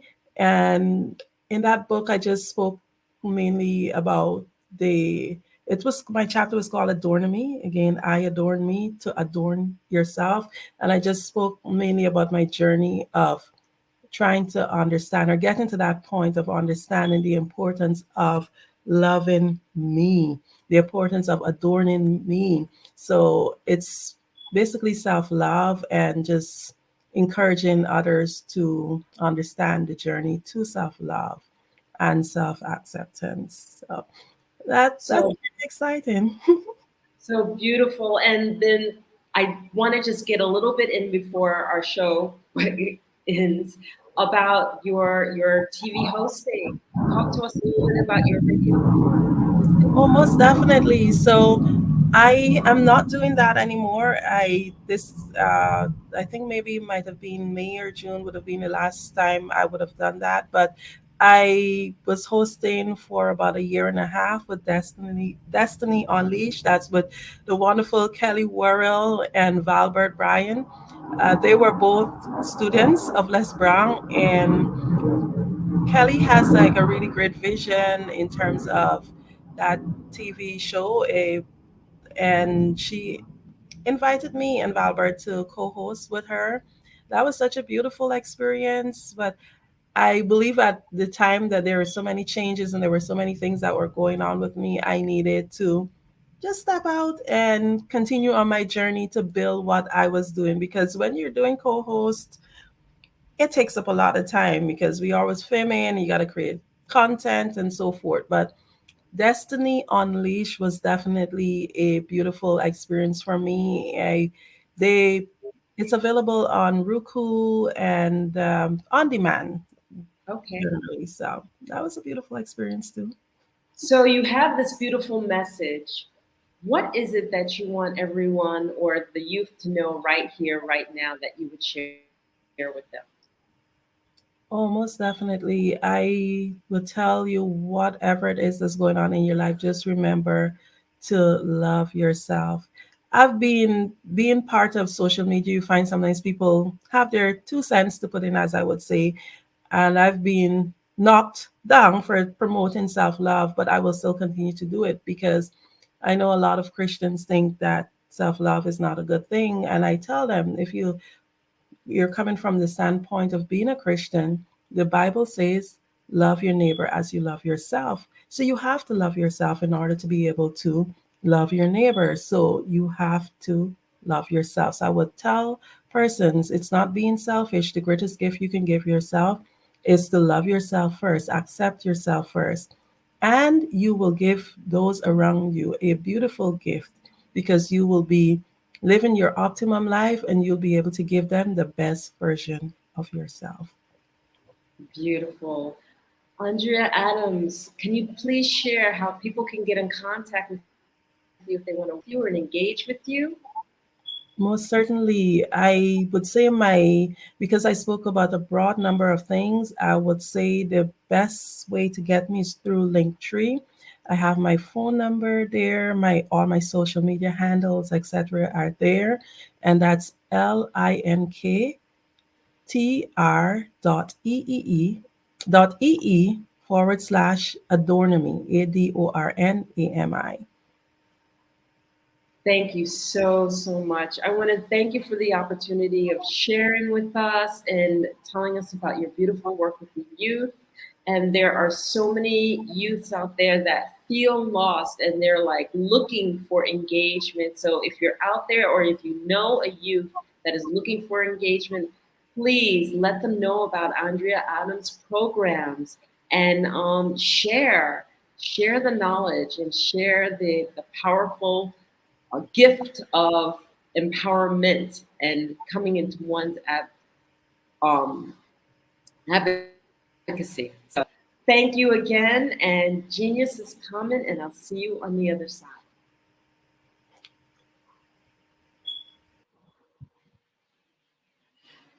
I want to take this opportunity to talk about the scholarship program. The Black Businesses Expo's mission is to raise funds for high school seniors going to college or K through 12 entrepreneurs. This expo is a fundraiser for students. You may go to www.blackbusinessexpose.com to donate to the scholarship fund or use the Cash App that's on the screen below. That's $BBX USA. Our goal is to give laptops and up to $5,000 to 10 students. Students can register online at www.blackbusinessexpose.com. Every dollar counts, so we want to remind you to donate to the scholarship fund. We want to thank our Black Business Expo USA sponsors for their support. That includes NC100, Moody Capital Partners, Suede Soul, BDM Media, Lotus Rishi Coaching and Training, Carolina, Virginia Minority Supplier Development Council, STEP Management, Hello LLC, BHS and Associates, Margie McLean Foundation Incorporated, Genius is Common, Earth Essentials, Malaine Cheney Global, Executive Women's Success Institute, The Quality Coaching Company, Super Women Business Services, Creative Force Studios, Lee Entertainment, Artistic App Design, and Black Business Expo USA. Thank you so much for being with us, and genius is common, and I will see you on the other side.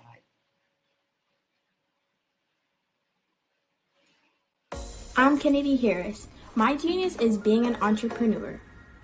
I'm the CEO of K-Lock, a company where I develop my very own line of kids supplements. I currently market my multivitamin for kids to help combat weak immunity. During the pandemic, research has shown that having a strong immune system is key to fighting off disease. My vitamins are for kids, but adults can benefit from them as well. I'm adding a proprietary blend to my supplement line. I want to create my own blend so that I have a competitive edge in the marketplace. Staying healthy is important to me so that we live longer and have healthier lives. My website is klockproducts.com. That is KLOCK. Genius is common.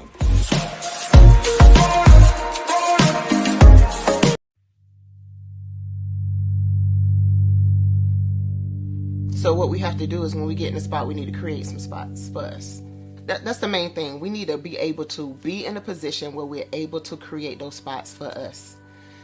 For me, being an entrepreneur, I'm not just going to get a business and then leave you sitting high and dry. If you ask me some questions about entrepreneurship, I'm going to give you as much as I've received.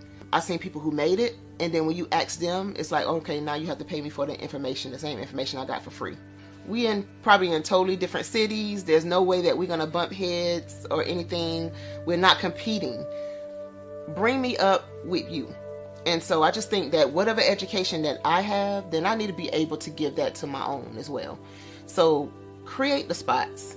You can create the spots when you get there.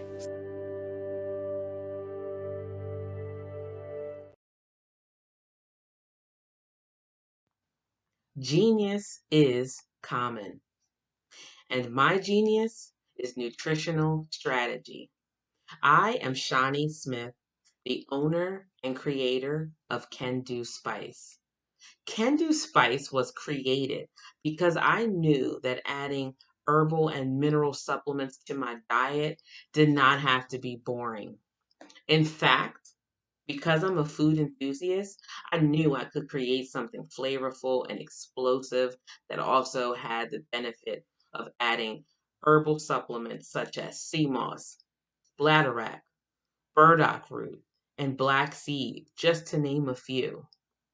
I invite you to take this journey with me where we come together and take control of our nutritional health. It is my way of sharing my genius, the gift of flavor and the healing power of herbs to the world. What is your genius?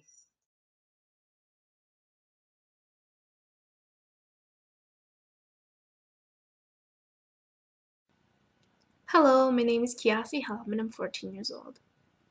I think my genius would probably have to be setting goals and achieving them. I say this because ever since I was young, I always wanted to be an author, and at age 11, I ended up achieving this. But not only did I end up becoming an author, I ended up becoming a public speaker, a publisher, a business owner, all these great things. The name of my business is Written by Kids Publishing Company. I decided to start this company because I thought it was important for me to help kids my age express themselves through literacy and just achieve their own goals. Because to me, achieving goals is the best thing in the world to feel. It's you just achieving things and aspirations that you set for yourself. And I know that everybody is capable of this because even if you don't end up achieving the goal, you still tried your best, and that's the most important thing. And everybody is capable of this because genius is common. Thank you. Sometimes you got to hear the news from the Black perspective, and more specifically, Black publishers. And that's exactly why you have to download the Hey Tie app, the largest mobile app delivering breaking news, videos, and podcasts from 200 of your favorite Black publishers. Yes, 200 Black publishers delivering news as it happens, literally all in one app. Go to HAYTI.com or download the app in the Google Play Store or Apple App Store. It's completely free, along with information that you can trust, so go check them out.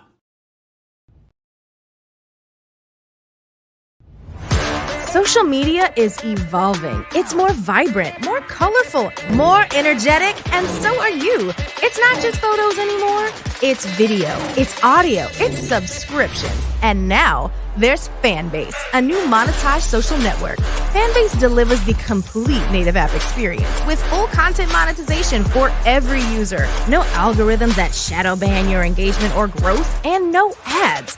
Follow anyone for free and subscribe directly to your favorite creators for $4.99 a month. Plus, show some love by tipping on any post. Also, make a Fanbase page and monetize your content the same way.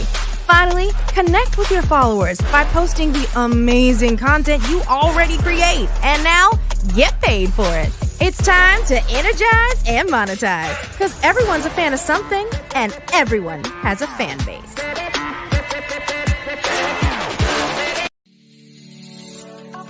Did you know that our black dollar only lasts for 6 hours in our community? Yet other communities, their dollars last for 19 to 30 days. The Black Wall Street Nation. Black Wall Street Nation. Yes, that's why we created the Black Wall Street Nation. Black Wall Street Nation is a centralized directory available to all black businesses across the world. It was created for businesses like you, the ones that want to start and the ones who have a dream that have already started, such as businesses like Drop in a Bucket Productions, Valito Foods, Sugar Tea Branding Firm, All the Dazzle, Buncakeaholic, Miss Riot, and you. We'll have marketing, seminars, and some funding coming soon just for you. So, we want you to come and join us. www.blackwallstreetnation.com. See you there.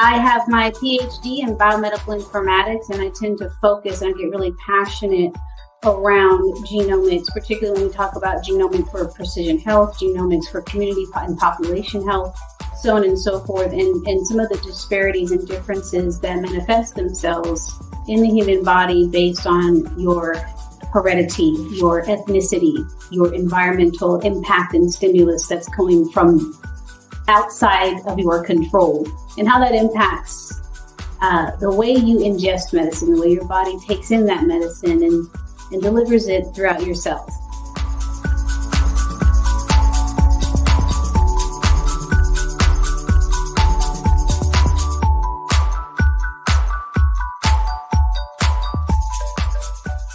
Even though the drug is the same, the dosage is the same, the age, weight, blood pressure, all of these other vital signs may be the same, but the drug may manifest itself differently between these two demographics, just simply based on the differences in their genetic history and their genomes.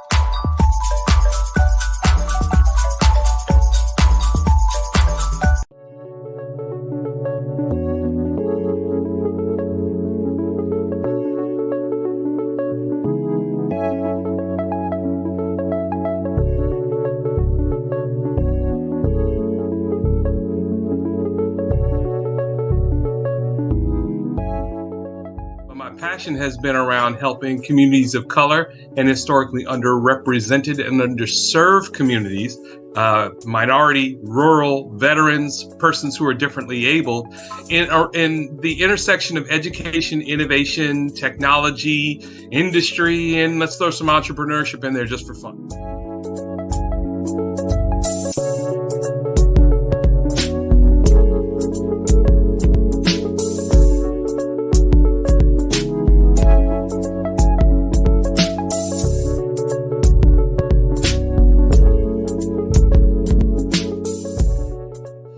See more around innovation, incubators, accelerators. I love the idea of going from innovation to commercialization.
Dr. Eric Kelly III and a host of phenomenal speakers from all around the globe for this 7-day virtual event that you don't want to miss. The mission of the Black Business Expo is to raise scholarship money from kids all the way from high school, all the way from college. The Black Business Olympics is one of the largest Black business showcases in the world. It is an opportunity for businesses and companies to showcase their businesses globally. We are going to be giving away laptops up to $5,000 away to students. Again, I'm Olivia Appleberry, the founder of 2 Cents Finance and one of the speakers for the expo. I am so excited to see you there. For more info, go to www.blackbusinessexpousa.com or call 919-308-9090 and hope to see you there.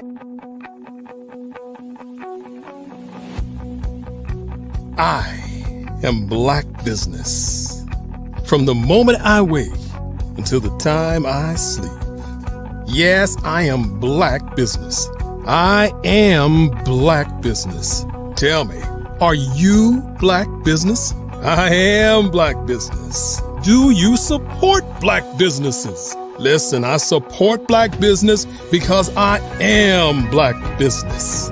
Black Business Expo, one of the largest business showcases in the history of Black business in the world. The world. Sign up today at www.blackbusinessexpousa.com or call 919-308-9090. I am Black Business. I am Black Business. From the moment I wake until the time I sleep, I am Black Business. I am Black Business. Are you Black Business? I am Black Business. Do you support Black businesses? I support Black business because I am Black Business. Black Business Expo, one of the largest business showcases in the history of Black America in North Carolina. Sign up today at www.blackbusinessexpousa.com or call 919-380-9090. I am Black Business. I am Black Business. From the moment I wake until the time I sleep, I am Black Business. I am Black Business. Are you Black Business? I am Black Business. Do you support Black businesses? I support Black business because I am Black Business. Black Business Expo, one of the largest business showcases in the history of Black America in North Carolina. Sign up today at www.blackbusinessexpousa.com or call 919-380-9090. I am Black Business. I am Black Business. From the moment I wake until the time I sleep, I am Black Business. I am Black Business. Are you Black Business? I am Black Business. Do you support Black businesses? I support Black business because I am Black Business. Black Business Expo, one of the largest business showcases in the history of Black America in North Carolina. Sign up today at www.blackbusinessexpousa.com or call 919-380-9090. I am Black Business. I am Black Business.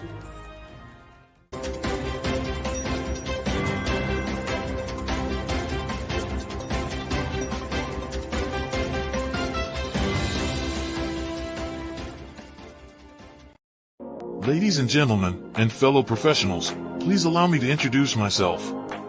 I am David Jones, the co-founder and CEO of the Hello LLC, where I am passionately dedicated to guiding individuals and businesses toward their own return on time investment. Time is my only competition. With over 20 years of experience as a corporate C-level executive, I bring a wealth of knowledge and expertise to the Hello LLC. My career journey has been marked by a relentless pursuit of excellence in marketing, strategy, and business management leadership. I have had the privilege of working with renowned Fortune 500 companies such as Xerox, American Airlines, Hilton, and Geico. However, what truly drives me is the transformational work we do at the Hello LLC. We are pioneering a new approach to business in the metaverse, where we empower businesses and individuals to build strong foundations, automate their processes and systems, while thriving in the ever-evolving digital landscape. More than just a 3D digital marketing agency, the Hello LLC is truly a community built on love, kindness, and integrity. We want more for you than from you.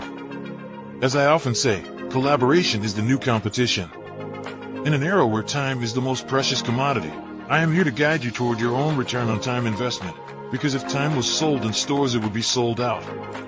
With a deep commitment to excellence and a strong belief in the power of community, I don't just lead a company, I lead a movement into the future of business.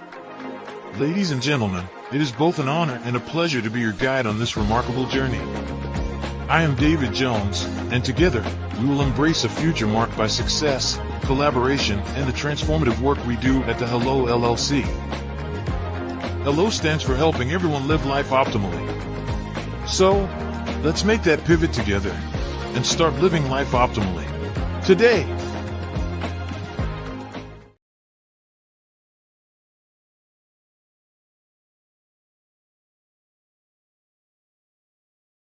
Content creators, welcome to Fave Unite TV. Hey, are you struggling with having your content stand out from the crowd? Or is it that you're overshadowed by others who have more resources, followers, and influence? The good news is wherever we are, you are too. We help you grow your online presence and optimize your visibility, which gets you closer to your audience so you can build trust and loyalty. By using the power of our network, we help you build yours. Fave Unite is a powerful tool to connect you with your friends, followers, and fans. And when fans rule, everyone wins. Join us. Fave stands for fans, artists, and venues. Submit your content today.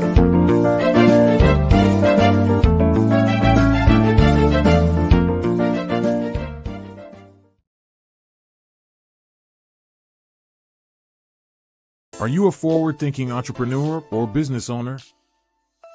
The world is changing faster than ever, and it's time to pivot and adapt to the future. Hello LLC is here to help you do just that. Hello stands for helping enterprises leverage leading-edge optimizations. Our innovative solutions can streamline operations, reduce overhead costs, and give you a competitive edge in a market projected to reach $5 trillion by 2030. By pivoting to the metaverse, businesses can tap into a rapidly growing market that is projected to be a significant part of daily life for 25% of Americans by 2026. As a full digital metaverse agency, the Hello LLC can help you create custom solutions to streamline operations, increase productivity, reduce costs, and drive brand recognition. Why should you pivot to the metaverse with the Hello LLC? By leveraging cutting-edge technology, you can provide immersive experiences for your customers, expand your global reach, and unlock new revenue streams. Contact us today to make the pivot.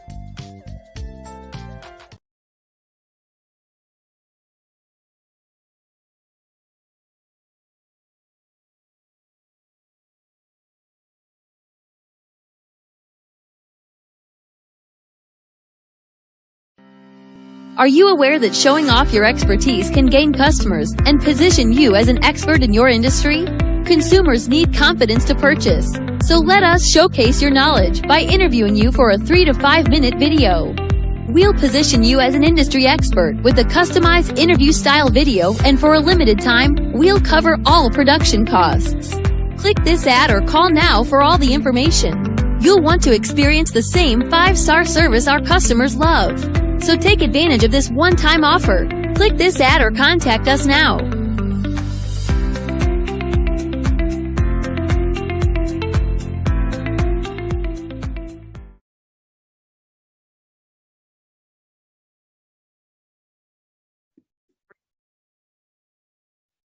Hello, I'm Dr. Madeline Ann Lewis, President and CEO of the Executive Women's Success Institute. And my genius is helping women accelerate the path to success. You know, I was blessed to have strong women in my life who encouraged, motivated, and pushed me to do my best and to never even think about giving up on my dreams. So I say to women, we must show up to rise up. We have talents and potential, but who will see them if we don't speak up and get noticed? I know that women are a tremendous resource on this planet, and there is nothing more fulfilling than helping a woman tap into her full potential. I do this because I want to be a part of helping as many women as I can to show up, to rise up. I do this because genius is common.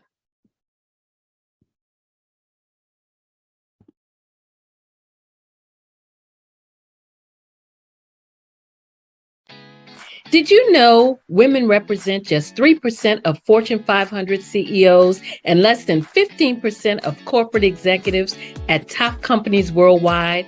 Have you wondered what the secrets are to getting into the top ranks, whether in the private or public sector? Do you want to figure out how to stop being held back in your career or passed over for promotion? Then you're in the right place. Hi, I'm Dr. Madeline Ann Lewis, President and CEO of the Executive Women's Success Institute.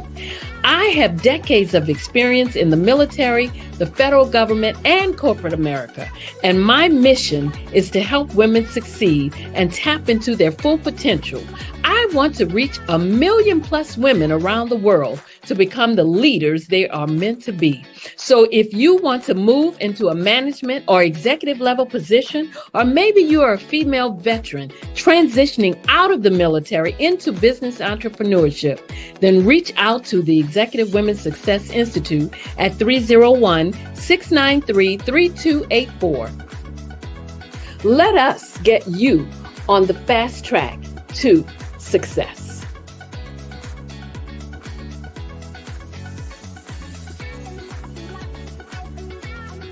Artist to me is a creative expression of something from nothing.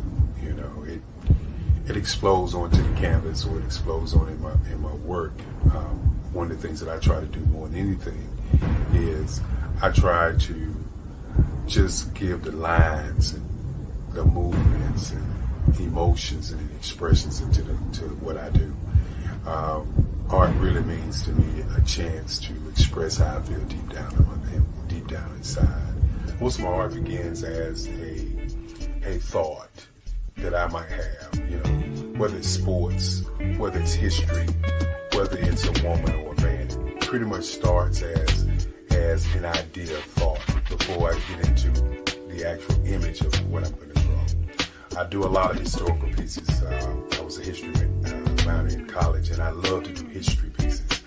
And a lot of times I'm thinking about history, and then I try to make that history impact you as you look at it. That's one of the reasons I do pictures so large. You know, people ask me, why do I do pictures so big?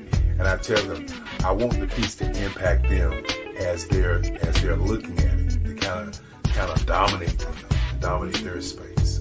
And most of my pieces I try to do off page. I don't try to do anything that's going to be in those four corners or in a square. And I want your imagination to be a part of the piece that you're looking at.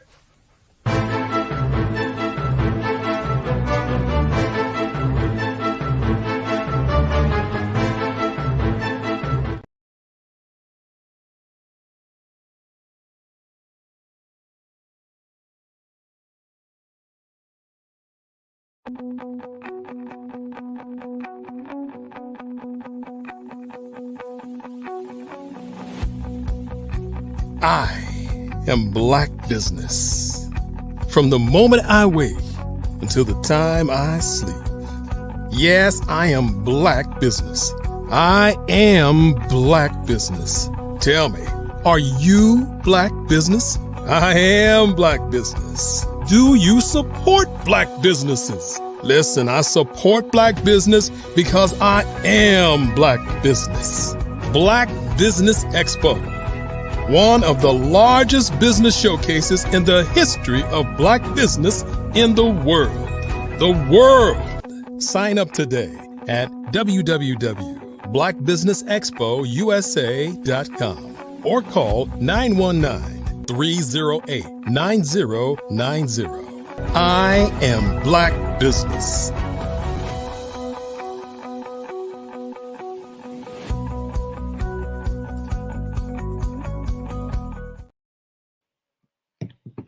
Good morning.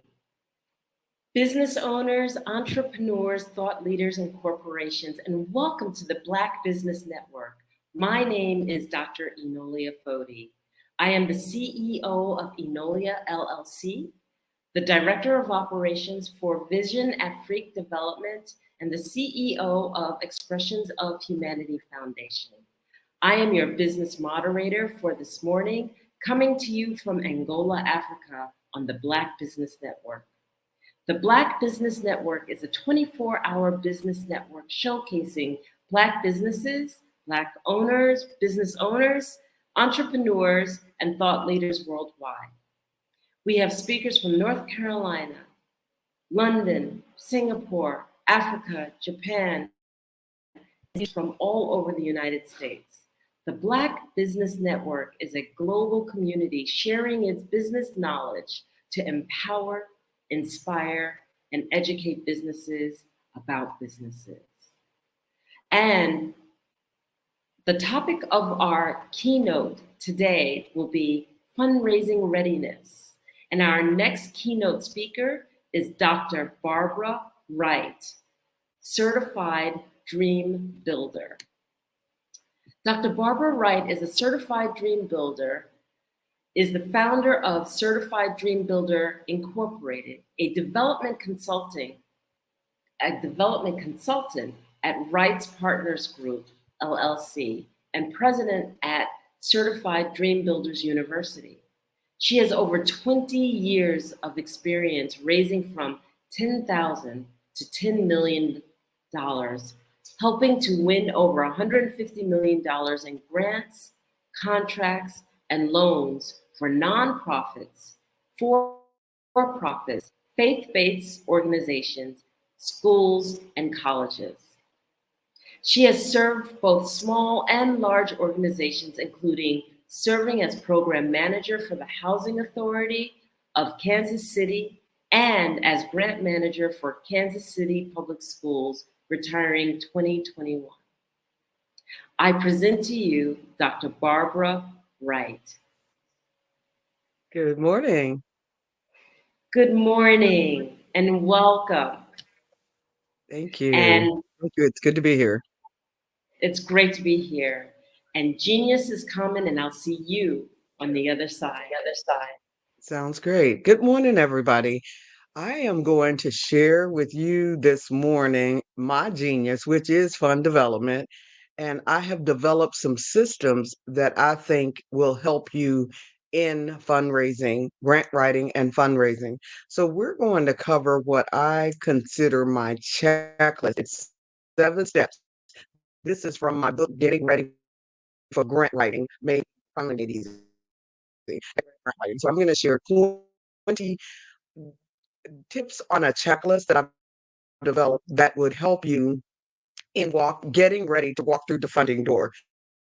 Even after you're ready to walk through the funding door, there still may not be a positive answer, but at least that puts you in a better position than not being ready. And in many cases, people are just not ready to go after the funding.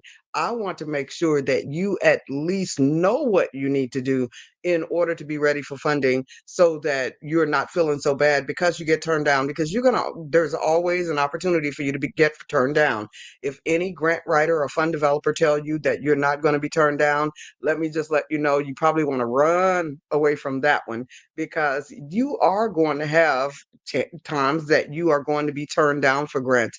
As long as I've been doing this, and I think I'm pretty good, got one funded just a week or so ago for hundreds of thousands. But you're not always going to get a yes. You're not always going to get a yes. So your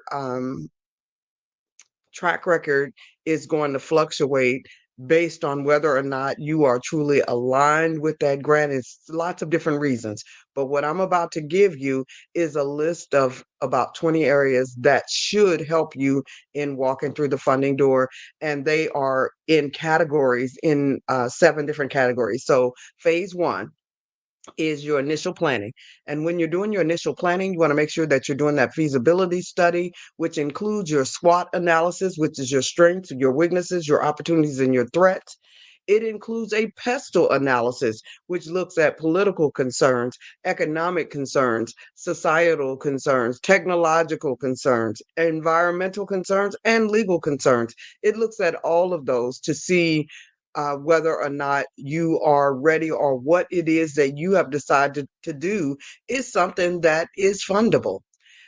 You want to make sure that you establish a database during that initial planning, and that database is going to hold all the information for your funders, is going to hold the information for your partners, it's going to hold your demographic information in case you need to hire someone to assist you. So those are the 2 things that you need in phase 1. You need to make sure you have the feasibility study done that includes SWOT and pestle analysis, and you need to make sure that you have your database with your hard copies and your electronic copies of all the documents you need in order to supply your funder when they ask you for these, and you need to be able to do it pretty quickly.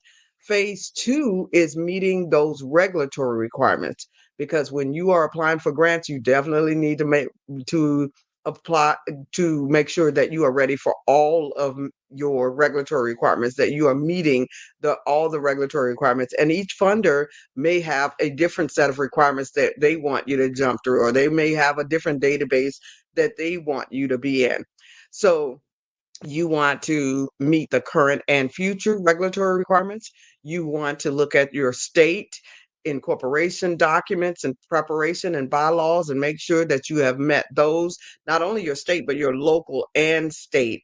And then you want to make sure that you have your federal. If you are a nonprofit, you want to have your federal 501c3 to ensure that you are ready to apply for grants. If you are a for-profit, you want to have any designations that you need to have to make sure that you are qualified, or that you have any advantages that are set aside for, if you are minority, for minorities.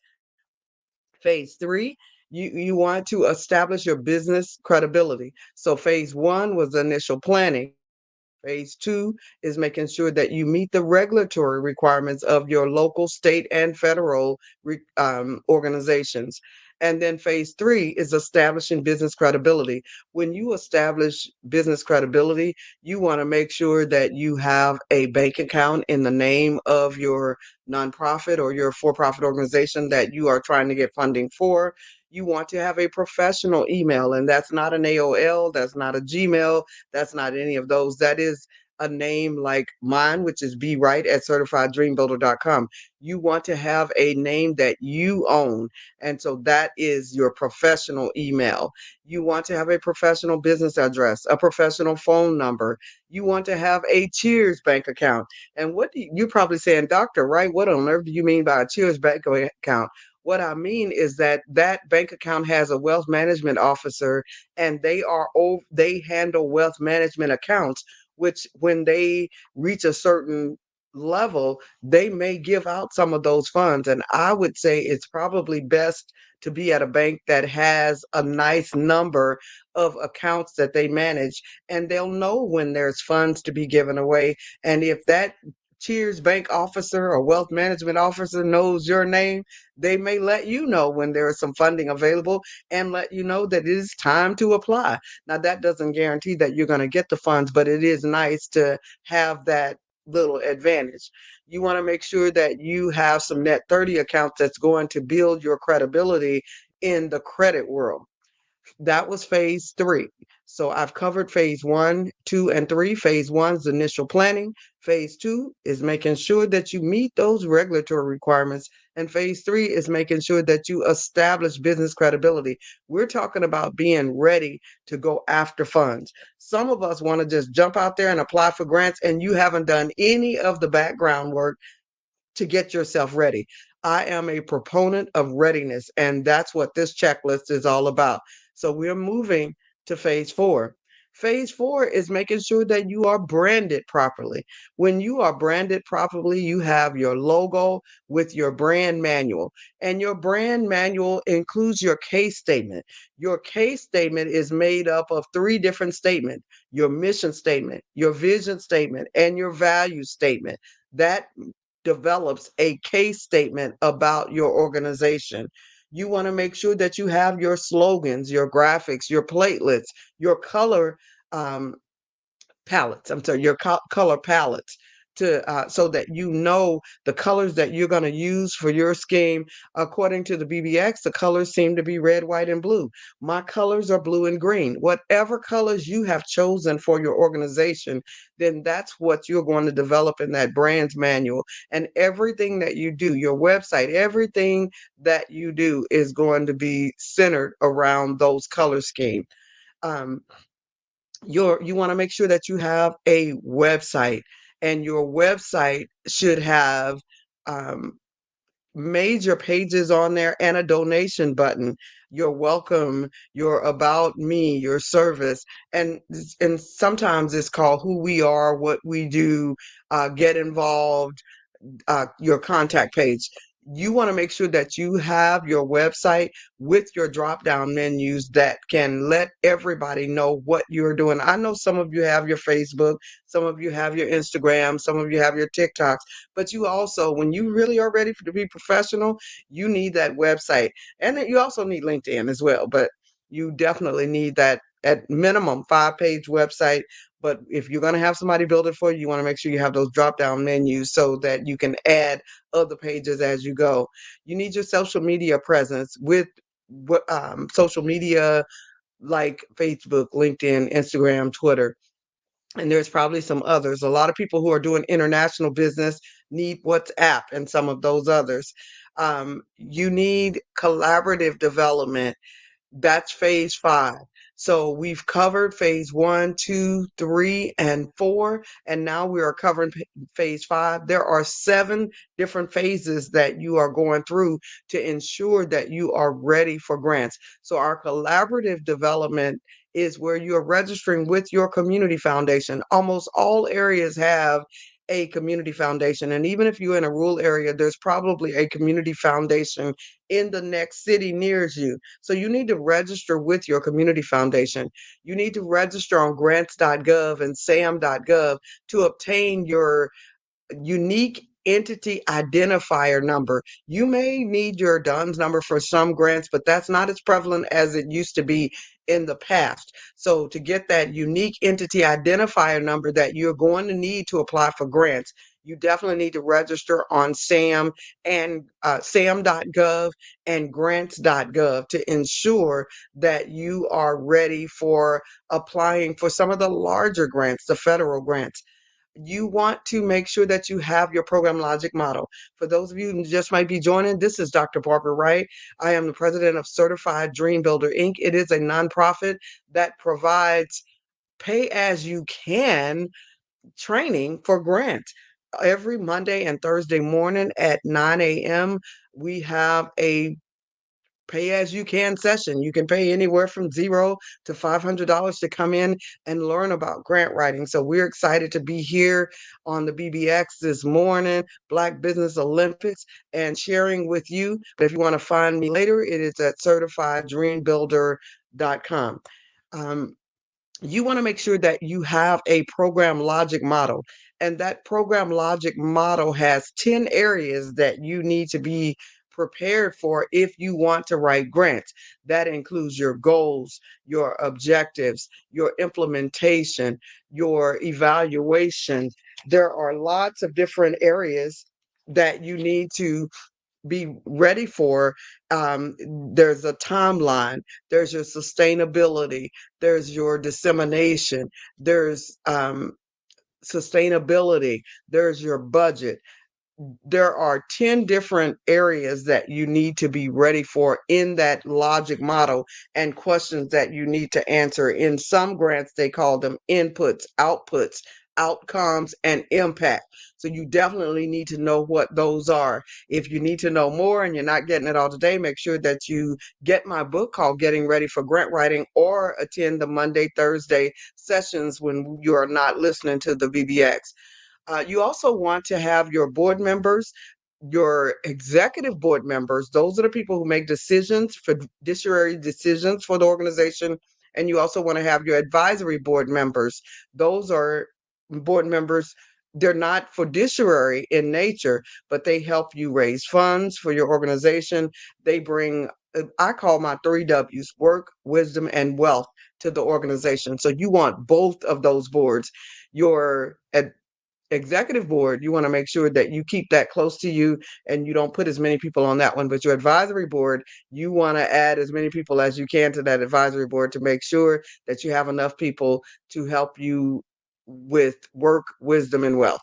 All right. So you also want to have your community partner relationships, your MOUs and letters of support from all of those partners that you're going to develop that's going to help you. No business or no nonprofit is an island. You are not working alone. You are working with a team. And so that team, it would be who you would have those memorandums of understanding from and letters of support. We're on phase 6. We only have one more phase to go after this. Phase 6 is sustainability and finance development. You want to develop a fundraising packet. That fundraising packet is your activities and annual events and list of potential grants that you may go after. You definitely want to have that fundraising package.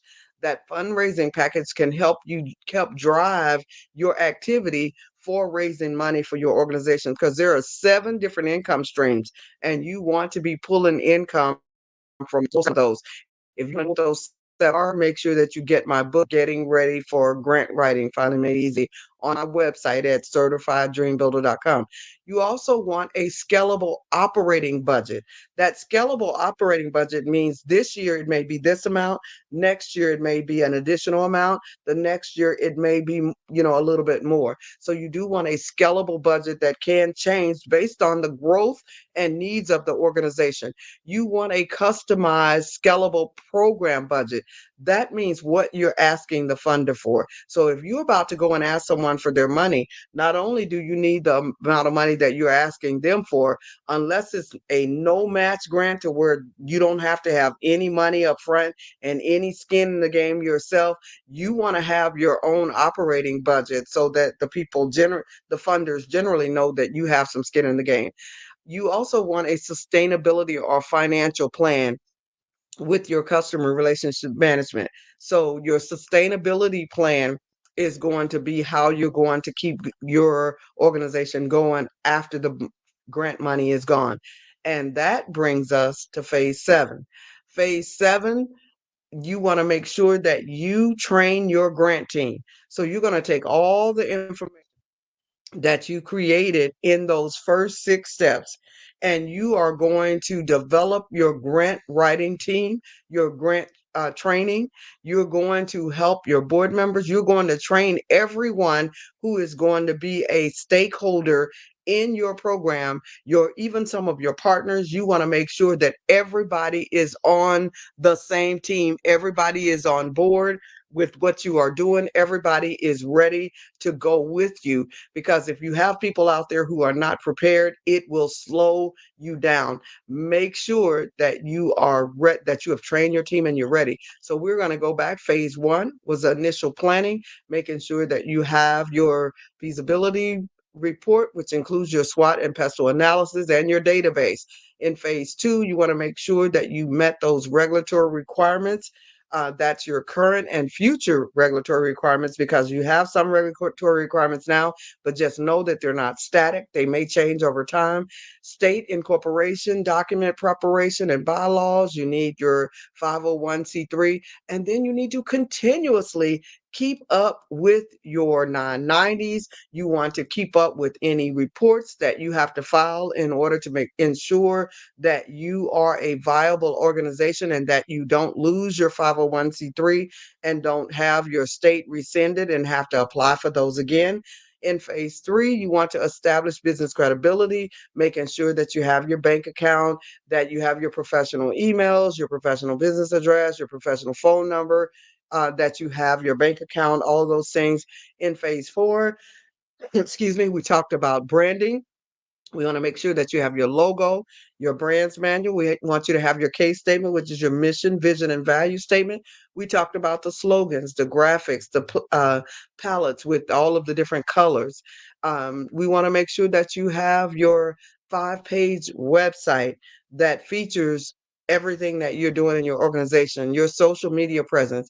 Moving to phase 5, we talked about the collaborative development, making sure that you register with your community foundation, that you register on grants.gov and sam.gov, and that you obtain your unique entity identifier.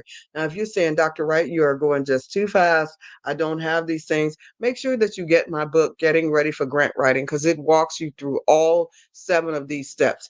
In your phase 5 collaborative development, you want to make sure you always also have your logic model, your board members, your executive board members that make decisions for the organization, and your advisory board members that bring 3 W's: work, wisdom, and wealth. You want to make sure that you have community partners with your MOUs and your letters of support, which brings us to phase 6, which is your sustainability, making sure that you are able to sustain when any grant money is gone. You're developing a fundraising package, which includes your fundraising activities, your annual events, and a list of potential funders that you could go to raise funds. You also want your scalable budget template, and that template basically says what it costs to operate your organization. You want your customized sample program budget, which is what you're asking the funder for, and your sustainability plans. And brings us back to where we just ended, phase 7, to make sure that you have a grant template.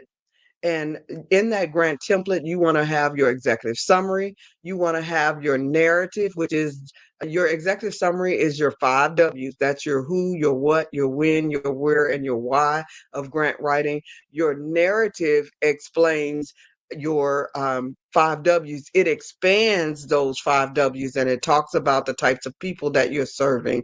It talks about your program work plan. It talks about your staffing plan. It explains everything that you said in the 5 W's. It talks about your need statement and why the people you're serving need the services. And then the next part of what you need for any grant and what you want to include in your template is your budget. What is the budget that you're needing in order to complete your program, products, and services? And lastly, you want to attach anything. You want to discuss attachments that you may need to have. And as we talked about in phase 1, you want to have that database, because that's where all of your attachments that you're going to need for any grant is in that database that we talked about in phase 1. And then lastly, you want to do your workshops and training for all of those people who are going to be stakeholders and work with you. And that is my 20-point checklist that gives you the information that you need to know in order to be ready to walk through the funding door. Now, you will need lots of help in developing those. Some of you will need help in developing those 20 phases, and that's what we do in our nonprofit organization on Monday and Thursday. We give information for those who can afford it and those who cannot. So it's a sliding scale fee that you name the amount that you would like to give. If that this week you don't have anything, you can just come. The next week you have something to give, you can just come. We have 25 books that we've written on special grant topics to help you if you're interested in reentry or domestic violence or veterans programs or K through 12 education programs or youth and young adult community education programs. You're interested in the arts. We have visual and performing arts. We have a visual and performing art grant writing book. We have grant writing on almost every topic, including human trafficking prevention. So pretty much any topic that is fundable, we have a book on it on our website called certifieddreambuilder.com.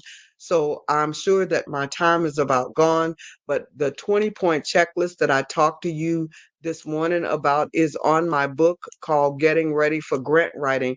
And in that book is where we break down every one of those 7 areas that we just talked to you about.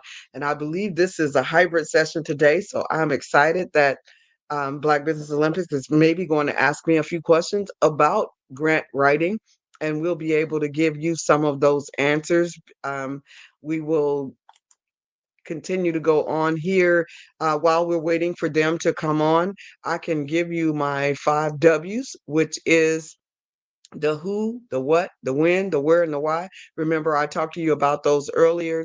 When you are ready to write your grant, you want to make your grant template that you're going to use to expedite your grant writing process.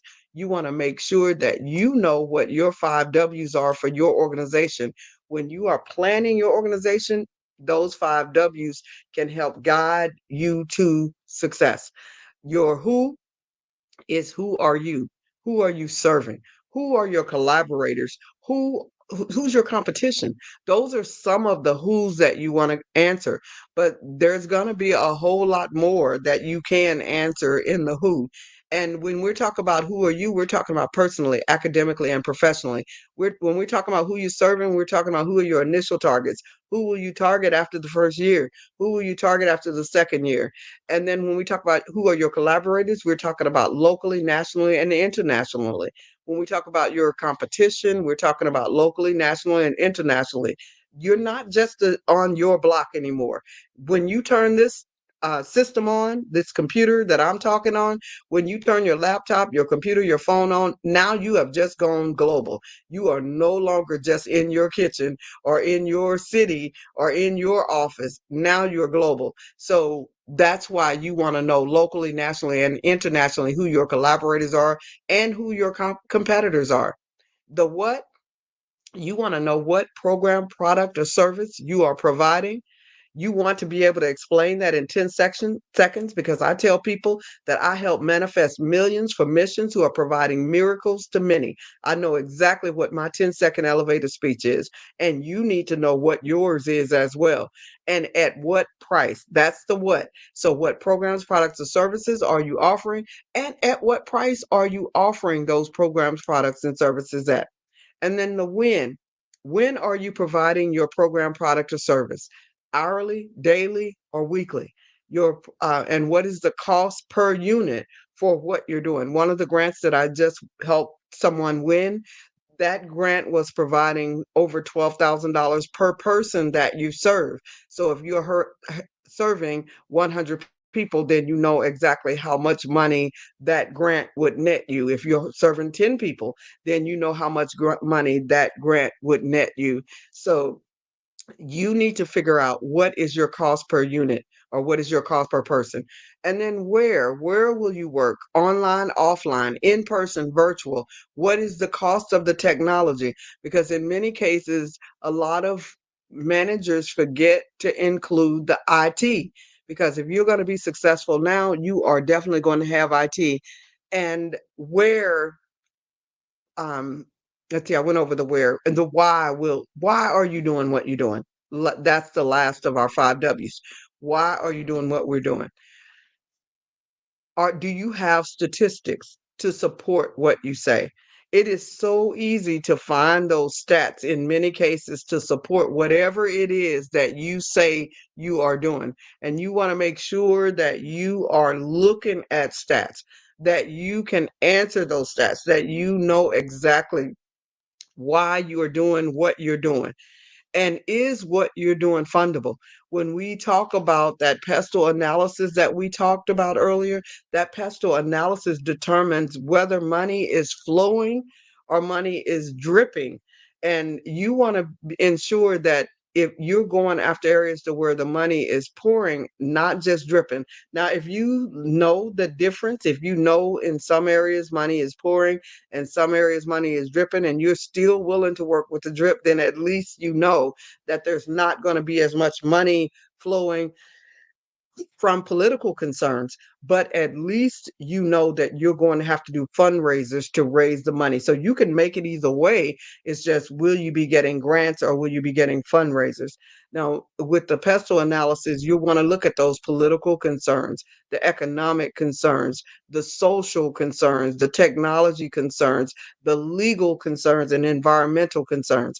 If what you are doing is politically supported, economically supported, socially supported, technologically supported, legally supported, and environmentally supported, more than likely money is pouring in that area. There are also 5 different fundable areas right now that I hear a lot of talk about that might assist you in knowing whether you have the right area that you are going after funding.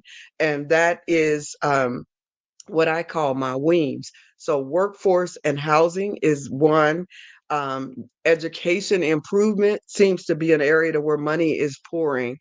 And diversity, equity, and inclusion. And we're not just talking about minorities in this case. We're talking about minorities, the LGBTQ. We're talking about the underserved, the and gaps in any area. Like there's very few women in certain professions in certain industries. If you are going to reduce that, there are foster children who have exited from the system who don't have their mom and dad and family support. If you're willing to provide support for them, that could be a great way for you to receive support. And then there's mental health. If you are doing anything in mental health, and most of us are, because we have to provide supportive services no matter what programs, products, and services we're offering. So if you are offering any type of mental health, then that may be a way that you can be funded. And STEM, science, technology, engineering, and math. If you add the A to it, which is the arts, it's STEAM, science, technology, arts, engineering, and math. And if you add the R to it, which is religion, it becomes STREAM, science, religion, technology, arts, education, and math. I think I did the E backwards, but anyway, so you want to make sure that you know those 5 areas, whether you're dealing with STEM, STEAM, or STREAM.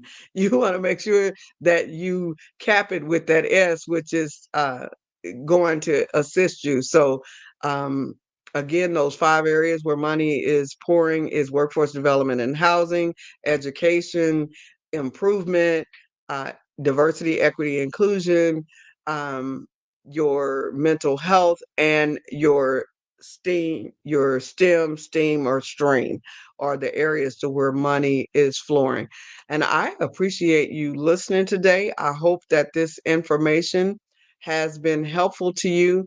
There are so many things that you can do. You don't want to, while I'm waiting for the host to come back, there are so many things that you can do to improve your own organization, making sure that you compare your organization to other organizations out there who are doing something similar.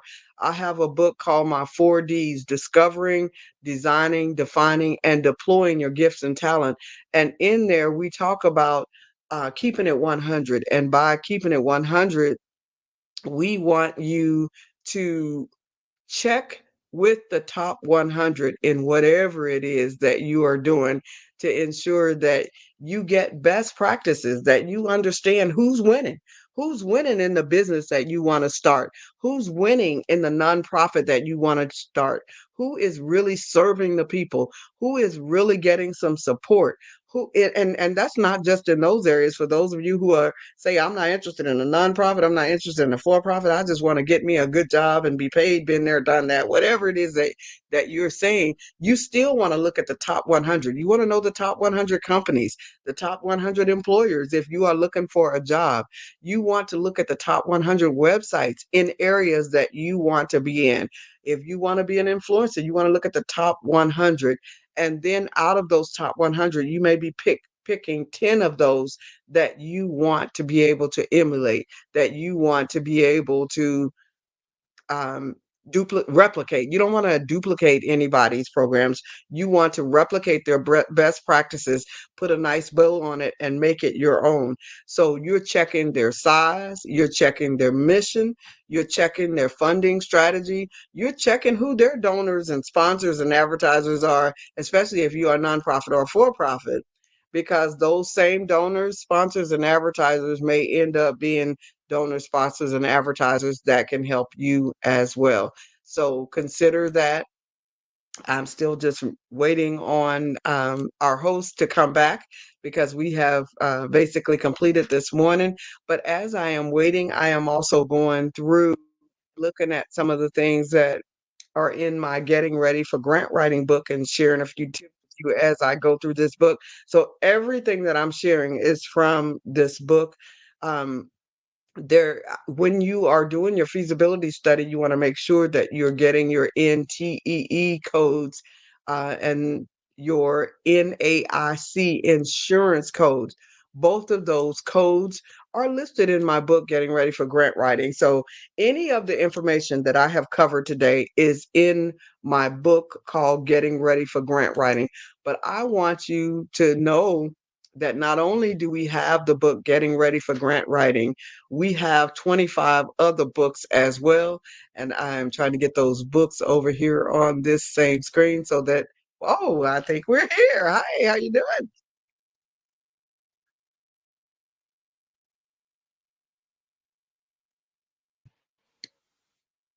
There we go. I was just muted. Thank you so much. I hope our audience realizes the invaluable information that you've shared. It has been phenomenal, great wisdom, invaluable wisdom.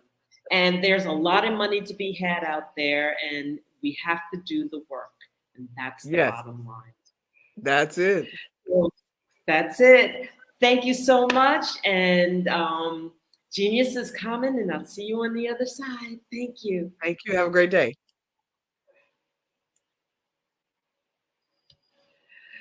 So I want to take this opportunity to talk about the scholarship program. The Black Business Expo's mission is to raise funds for high school seniors going to college or K through 12 entrepreneurs.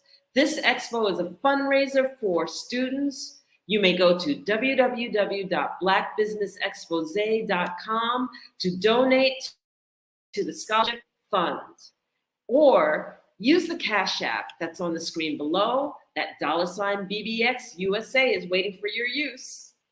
Our goal is to give laptops and up to $5,000 to 10 students. Students can register online at www.blackbusinessexpo.com. Every dollar counts. So we want to remind you to donate to the scholarship fund. We also want to thank our Black Business Expo USA sponsors, and they remain to be NC100, Moody Capital Partners, Suede Soul, BDM Media, Lotus Ritchie Coaching and Training, Carolina, Virginia Minority Supplier Development Council, Step Management, Hello LLC, BHS and Associates, Margie McLean Foundation Incorporated, Genius is Common, Earth Essentials, Mullane Shaney Global, Executive Women's Success Institute, The Quality Coaching Company, Superwomen Business Services, Creative Force Studios, Lee Entertainment, Artistic App Design, and finally, Black Business Expo USA. And I want to leave you with this. Genius is common, and I'll see you on the other side.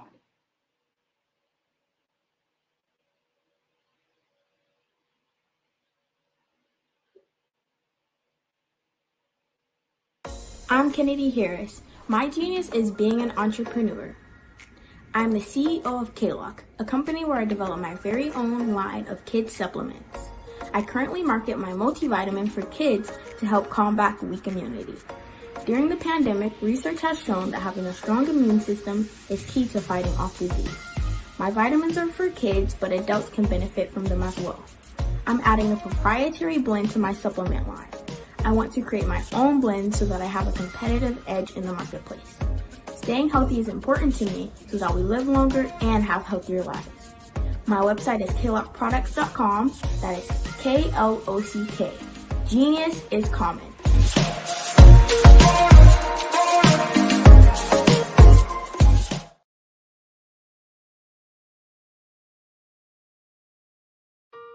Hello, this is Israel, and I am CEO of Daydreams Interactive and author of Princess Planet. So, genius is common, and as a kid, I loved to daydream. Even as an adult, I loved to daydream. And when my daughter became 6 and loved princess characters, but we just could not find the diversity that showed her, we created our own characters. So, for instance, you have Princess Nulu right here. Princess Nulu is from Uganda, and her genius is that she loves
Dr. Eric Kelly III and a host of phenomenal speakers from all around the globe for this 7-day virtual event that you don't want to miss. The mission of the Black Business Expo is to raise scholarship money from kids all the way from high school, all the way from college. The Black Business Olympics is one of the largest Black business showcases in the world. It is an opportunity for businesses and companies to showcase their businesses globally. We are going to be giving away laptops up to $5,000 away to students. Again, I'm Olivia Appleberry, the founder of 2 Cents Finance and one of the speakers for the expo. I am so excited to see you there. For more info, go to www.blackbusinessexpousa.com or call 919-308-9090 and hope to see you there.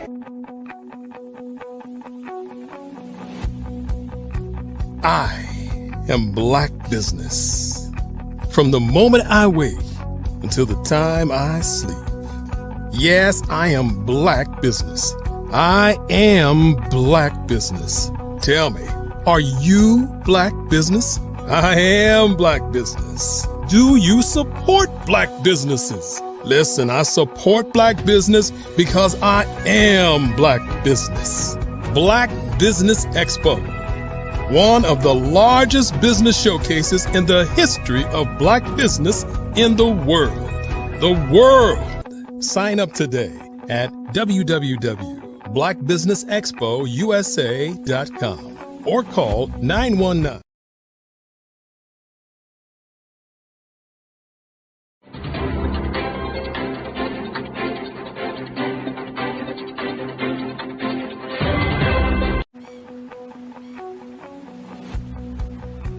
I am Black Business.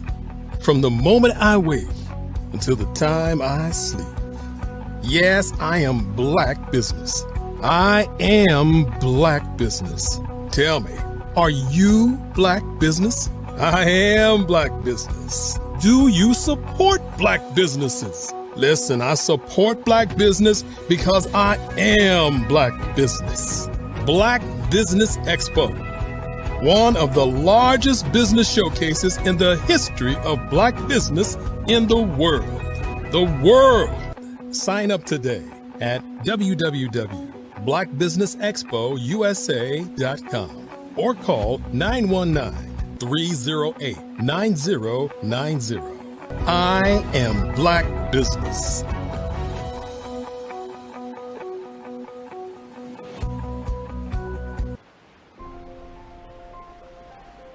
What if you could build your own city? A place where every child can find nurturing people to help them achieve their full potential. A place where every adult can access job training support, where health education is abundant, where social justice ruled the land. A place without limitations. Welcome. You have arrived at STEM City USA. It is what every city should be. A safe and trusted community where you find people and resources to help you become everything you are and beyond.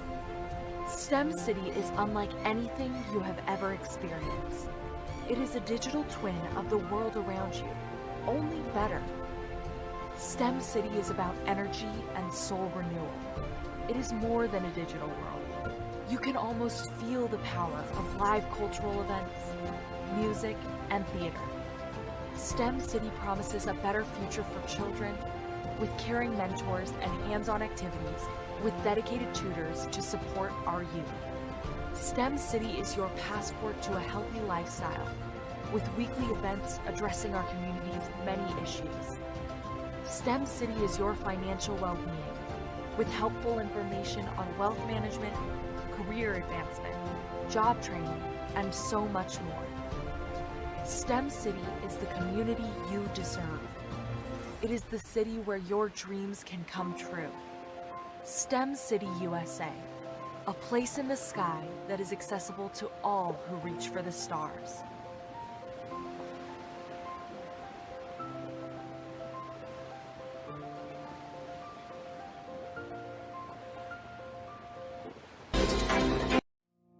Did you know that approximately 333.34 million businesses exist today, according to a report from 2021? And you may be one of those businesses, or maybe you're not in the business market yet, but you're aspiring to be a business owner. Well, guess what? You're in the right place at the right time. Because let's face it, everything is about timing and opportunity. Hi, my name is Dr. Lotus Richey, and I'm the CEO and founder of the Lotus Richey Coaching and Consulting LLC, along with the Lotus Richey Ignite Show. 15 minutes of success with Dr. Lotus Richey, as well as books to boom your business and bring who you are.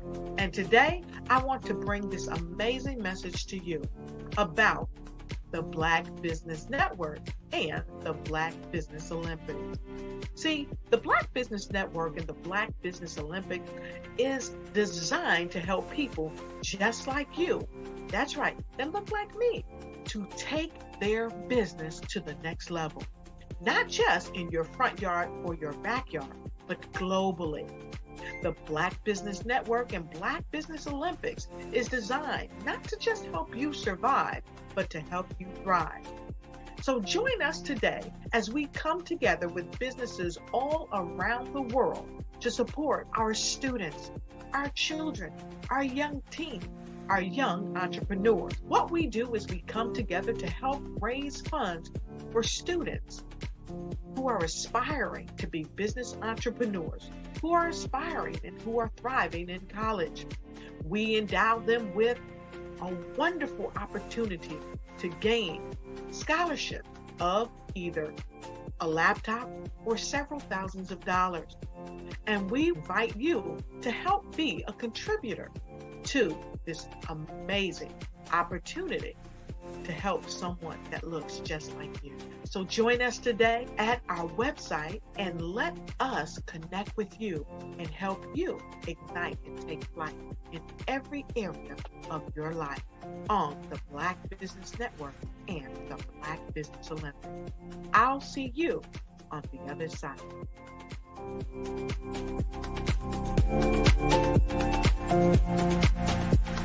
Sometimes you got to hear the news from the Black perspective, and more specifically, Black publishers. And that's exactly why you have to download the Hey Tie app, the largest mobile app delivering breaking news, videos, and podcasts from 200 of your favorite Black publishers. Yes, 200 Black publishers delivering news as it happens, literally all in one app. Go to HAYTI.com or download the app in the Google Play Store or Apple App Store. It's completely free, along with information that you can trust, so go check them out.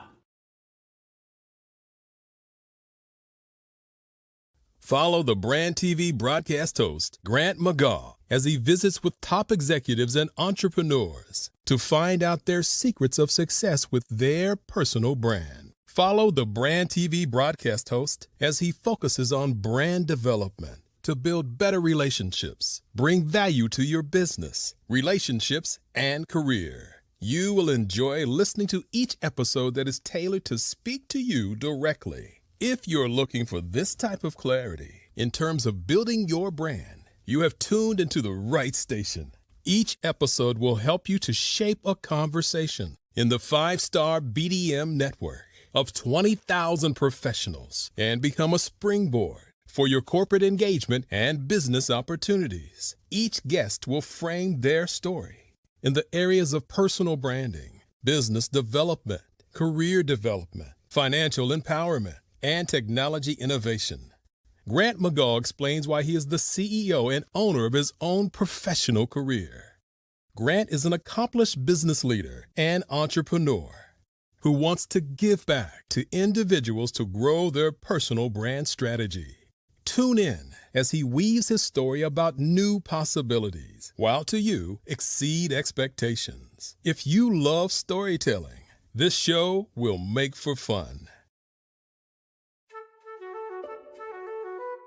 This is Dr. Arnold T. Petsworth. He's the owner of Petsworth Vet World, a veterinary clinic in Hopton, Connecticut. His patients include dog, cat, frog, fish, Goldie, dog, and this alpaca. Due to doctor-patient confidentiality, we can't tell you their names. Business at Vet World was steady, and then quarantine hit. Neighbors brought new four-legged friends into their homes. Bunnies. Bunnies everywhere.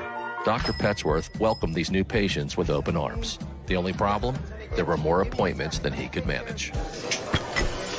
That's when Dr. Petsworth turned to his American Express business card, which offers spending potential that's built for his changing business needs. He decided to hire a new assistant, Julio, and with spending power built for business purchases, he used his card to furnish a new exam room. Together, Dr. Petsworth, Julio, and American Express Business made sure all the pets of Hopton got the love and care they deserved.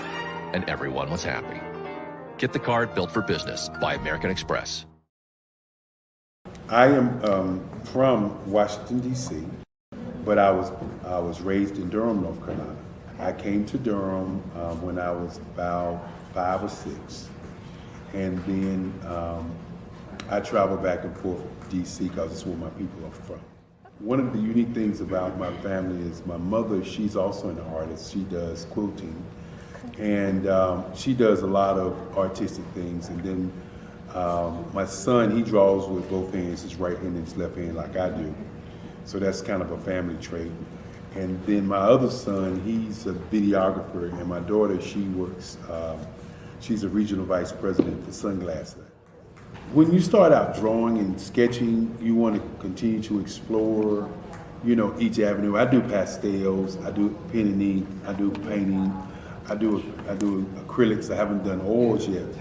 But I try to do all facets of art. What I say to a lot of times to people is, you can't put yourself in a box when you're an artist. You have to explore. And over the course of my life, I've tried to explore different mediums. I also do sculpture as well. I choose my subjects by the intensity that they have in their faces or the intensity that somebody is moving, because I do more than portrait drawings. I also do I do abstract, and then I do figurative drawing also. What happened in this particular show is that I started out trying to come up with something that would be a little bit different than what everybody else is doing. So I was working on a Barack Obama show, and they wanted me to do some paintings of Barack. And so what I did was, because of the deadlines, I kind of did it kind of fast. And then I realized when I was doing it fast, I enjoyed it. And so then I started doing other pieces the same way, and I started to enjoy those pieces also. And so I came up with this particular style, and it's a style of lines and colors. And what's interesting is that when I was in college, I did a show called Lines, Colors, and I talked about the boldness of the blacks, the hotness of the whites, and this is how this has come about, later on in my life. And the colors comes from a lot of the entertainers that I work with, where they wear different colors. They don't wear, your plain reds or your whites. They wear different colors, and so that's also another piece of what's giving me the colors. The subtitle of this show is Faces That Speak Life. That's real critical. Faces that speak life. Each one of these pieces is a life source and a life energy that's being put on display for people that are looking at them. I always say in terms of my art, it's not important that I draw them. It's important what you get out of what I draw. I don't try to just draw it because you like it. People wanted me to do prints. I didn't do prints. People asked me to do different people, but the people that I choose are people that make a difference in the lives of people in the world. So the human landscape idea was, again, as I said, the lines represent your emotions, it represents your ideas, and it represents your journey as a human being. And that's why you get the different pieces and the different looks. And as you notice, I try not to do one look that looks alike another look. And that's what's the most important part of this show.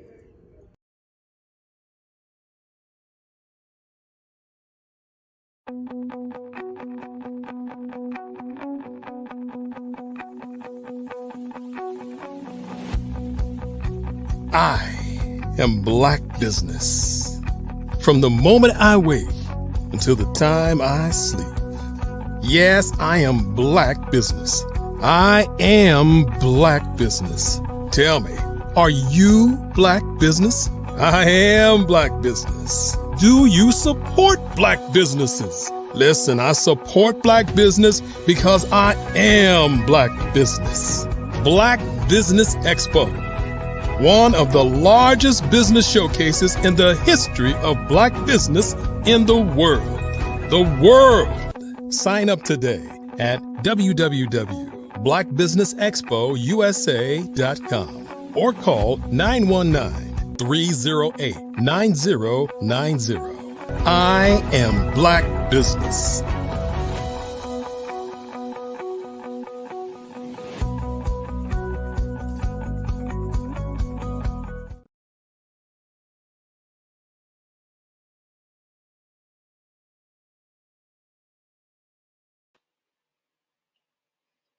Good morning, business owners, entrepreneurs, thought leaders, and corporations, and welcome to the Black Business Network. My name is Dr. Enolia Fodi, and I am the CEO of Enolia LLC, the Director of Operations for Vision Afrique Development, and the CEO of Expressions of Humanity Foundation. I am your business moderator for this morning, coming to you from Angola, Africa, on the Black Business Network. The Black Business Network is a 24-hour business network showcasing Black businesses, business owners, entrepreneurs, and thought leaders worldwide.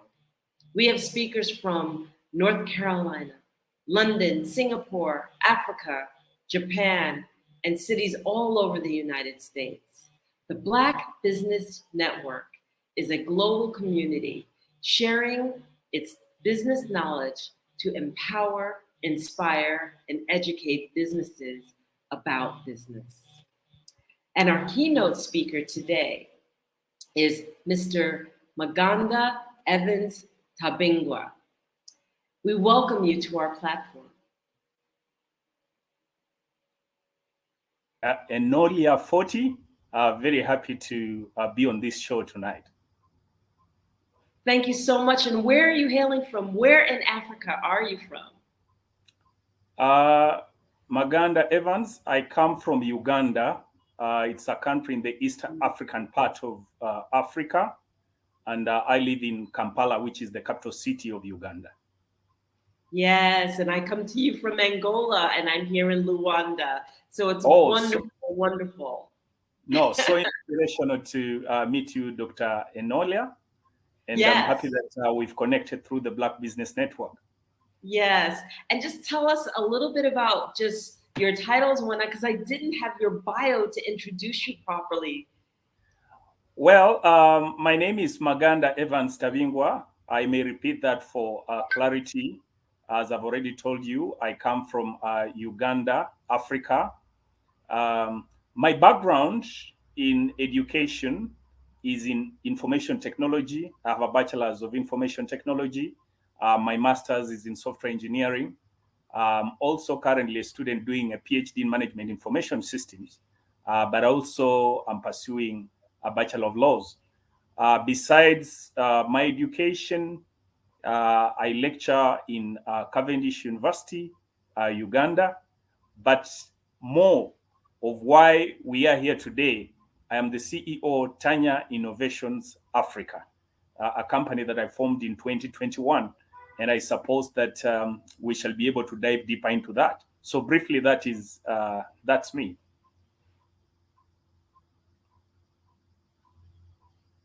Common, and I'll see you on the other side. Yeah.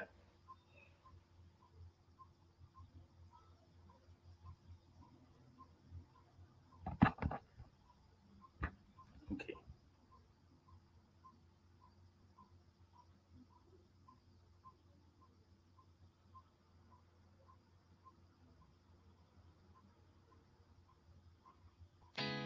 Did you know women represent just 3% of Fortune 500 CEOs and less than 15% of corporate executives at top companies worldwide?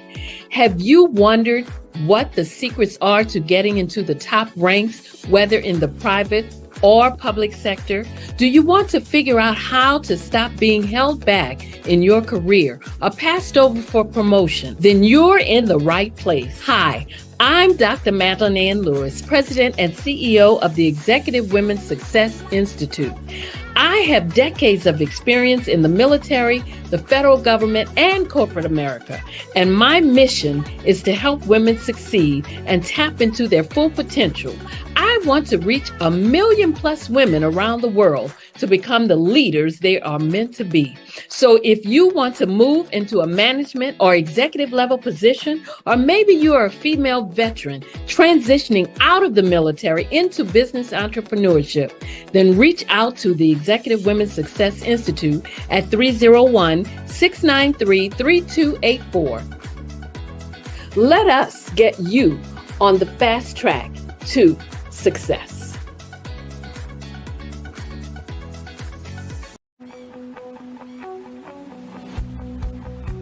I am Black Business. From the moment I wake until the time I sleep. Yes, I am Black Business. I am Black Business. Tell me, are you Black Business? I am Black Business. Do you support Black businesses? Listen, I support Black business because I am Black Business. Black Business Expo, one of the largest business showcases in the history of Black business in the world. The world.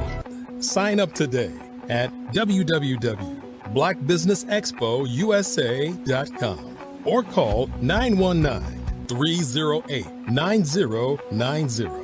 I am Black Business.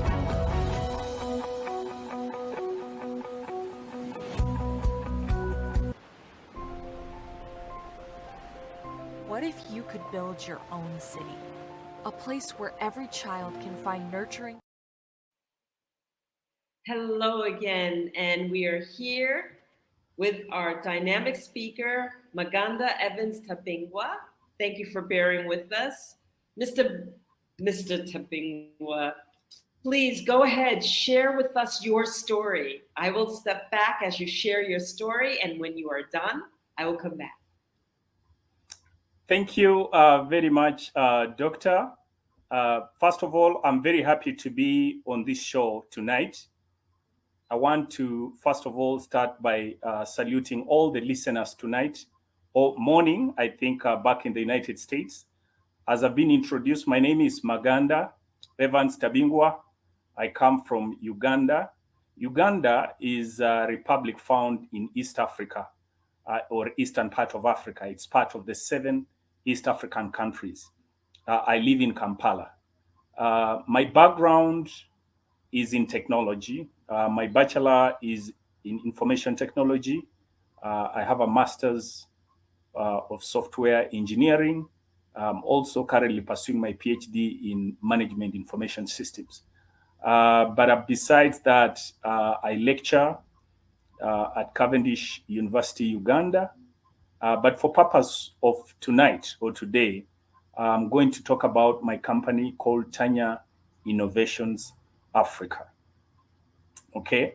But before I do that, I want to exceptionally thank Dr. Kelly Eric for this initiative. I've taken time to look at what Black Business Network is, and I must appreciate the immense job that he's doing. I really feel that this is the right direction we all have to go. And I think to the African people and the young people who are aspiring to cause change in the world, this is the way to go. And I suppose that we can all be able to learn a lot from such initiatives.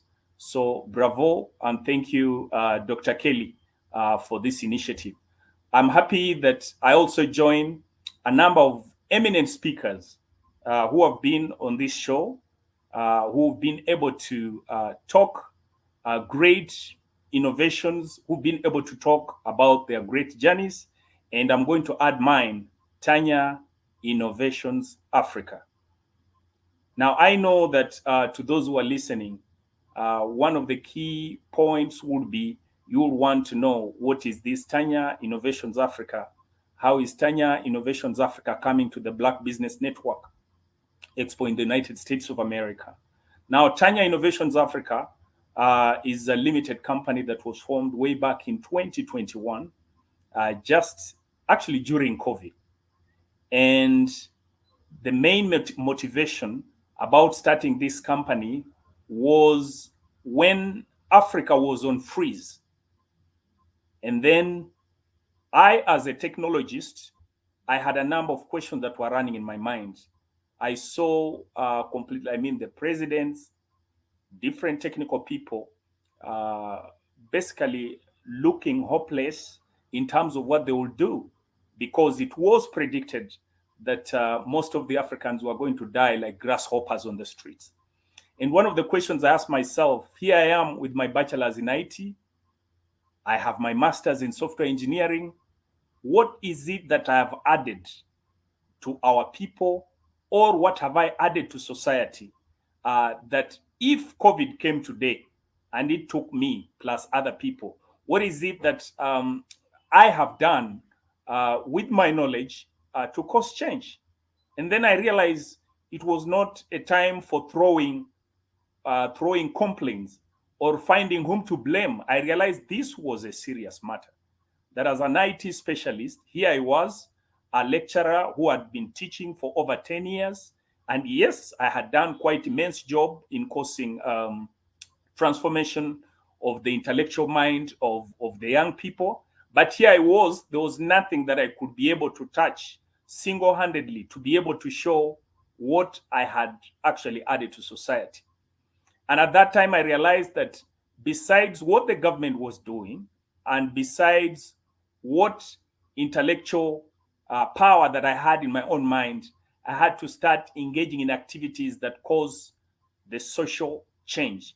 And one area that I really looked at was the area of businesses and how people could be able to network using technology.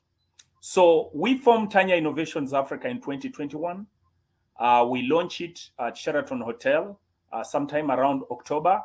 And then we start creating our footpath.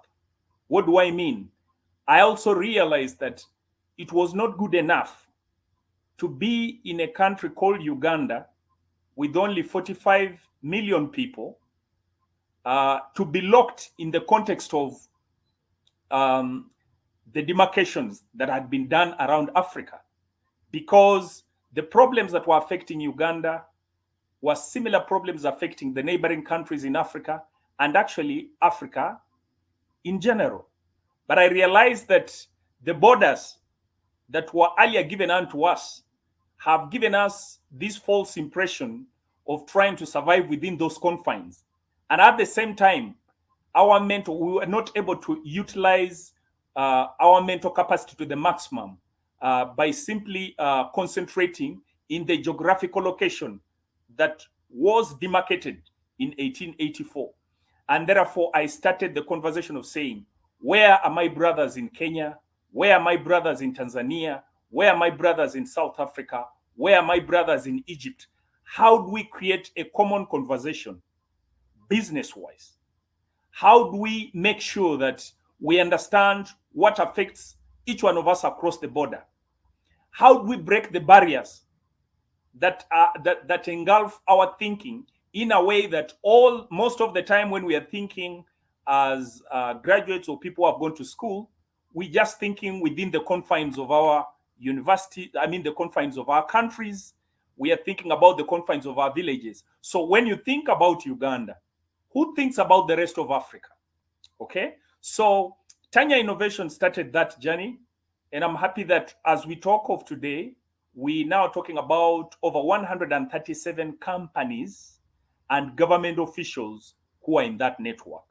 Now, the beauty about this energy is that number one, we are more conscious about our environment. We are able to share about the challenges within our environment. And then we don't wait for somebody else. We start from where we are and build our case upwards. We start looking for solutions within our network before we even expand to other parties, okay? So we now more conscious about what Africa is. We are able to share the challenges that come from different parts of Africa. We're able to look at the business challenges. We're able to look at, sometimes on political, but we don't pay so much attention on the political. And then we're able to also find solution parties within our networks. So what do I mean by this? So instead of being an isolated business, which is struggling within a certain limited geographical locations within a particular country X, through these networks, we have realized that what you think is a giant problem is actually a squirrel problem when you have other people whom you're working with. There are so many solutions. People have found solutions to the problems you're imagining are problems. But these problems exist within you. Yeah, because when you are starting, you have to be able to grow through the journey. But sometimes you don't have to reinvent the wheel. You don't have to go through this as an individual. When you start climbing the cases through the network, you are going to find people who are better or who are a solution to your problem. And you will find you are actually a solution to their problems. So we have been able to create those networks. And like I've told you, we have formed a network of over 137 eminent persons and CEO of different companies. In these groups, we have technologists, we have government officials, we have people from NGOs, we have people from all different sectors you could imagine. And I'm happy that it's not only people within Africa, but we have been able to build the network across the globe. For example, we have partners in Europe, we have partners in Asia, We have partners in the United States of America. Actually, one way of how I was identified to come and participate on this Black Business Network was from a network called US Special Program on Agriculture, okay, by Mr. Mongelio. Yeah, so you can see the power of networking, and therefore it means that we always have solutions lying somewhere that are also waiting for people who are proactive to be able to appear to them. And I think I appreciate Dr. Kelly. I think he was saying that what you're looking for is actually looking for you. That's a very, very powerful statement, because sometimes if you sat in one place, you started imagining your problems from day till evening. When you go to bed, those problems are still inside your mind. But when you wake up and get out of bed, think about the problem, start talking to different people, you will find that the solution, some of the challenges you're thinking about, there's a solution lying somewhere. So I want to encourage many young people, those who are in school, those who are in colleges, that you must be on the move. And when we have such opportunities, it is very important, like to get into these opportunities of Black Business Network, and also network with Tanya Innovations Africa. Because now what we do, besides looking at finding solutions to the challenges we have within our business networks, we are also able to talk about opportunities that exist in Africa. We are aware that during the first industrial revolution, Africa did not do much. During the second industrial revolution, still there wasn't much. During the third industrial revolution, we didn't have much. Fourth industrial revolution, we now thinking that with the space of technology, with the space of readily available information, with the space of AI and readily available information that we can be able to analyze, we can be able to bridge this space. We are aware that Africa, for example, has 65% of the arable land of the whole world. 65% of the arable land is here in Africa. And some of the questions we've been asking, what is it that we can be able to do? What business solutions can we be able to bring on ground to be able to solve these issues? So number one, we say that while we are aware of the opportunities we have, we may not just be able to talk about them. We need to have contacts. We need to have persons that we can activate. And we need to start counting what they are doing, especially in the private sector, to be able to make sure that these solutions become a reality. And one of the strategies that we have applied, we don't just limit ourselves to Africa alone. We've realized that there are quite a number of important or solutions that we could be able to benchmark back in Europe, back in Asia, back in the United States, and we don't still have to reinvent the wheel. So we need to find out what is this that is working somewhere that we can be able to bring back home. As Tanya Innovations, we have made a substantial network with India as a country. Right now, we're signing a contract with one of the skilling councils in India. And how did we come to this skilling council? We found that India, which is relatively closer to Africa in terms of the social structure and the economic, social structure, and in terms of where we've all come from, we've realized that they are making substantial progress in the area of technology, in the area of skills training. So what we've done is that through the networking, we hosted two officials from the Skilling Council of India in Uganda, and we were able to showcase what was happening back here. And when these parties went back to India, we've now made an agreement with the Skilling Council. And in this agreement, they will just be able to bring down on ground the model they have been using to skill the young people and the community back in India, okay? So that we can be able to see how we can also be able to roll the same. Now, that is an example of how networks, how networks are able to help us, or how networks can be able to cause change. Because rather than sitting down and imagining, okay, we are here, we're educated, we shall be able to look at the solutions, it becomes much more easier at benchmarking on best practices somewhere and be able to bring them down on ground. Yeah. Tanya Innovations also has made a substantial network in Asia, especially in Dubai. I personally traveled to Dubai in the month of October. And one of the things was that we were trying to look at Dubai. Dubai in the 1970s, actually 60s, going to 70s, it was almost at the same, at a similar economic status as Uganda, okay?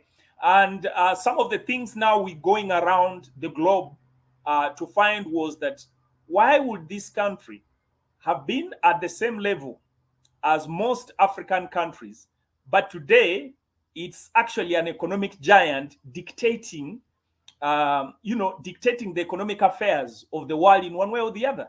And so what we did, we just had to make this visit to be able to make a number of discoveries so that when we come here, we can be able to think. Yeah, like one of the most astonishing thing was that while we talk about when we talk about the museum back in Africa, we talk about the museum of what happened way back. But I visited this place called Museum of the Future.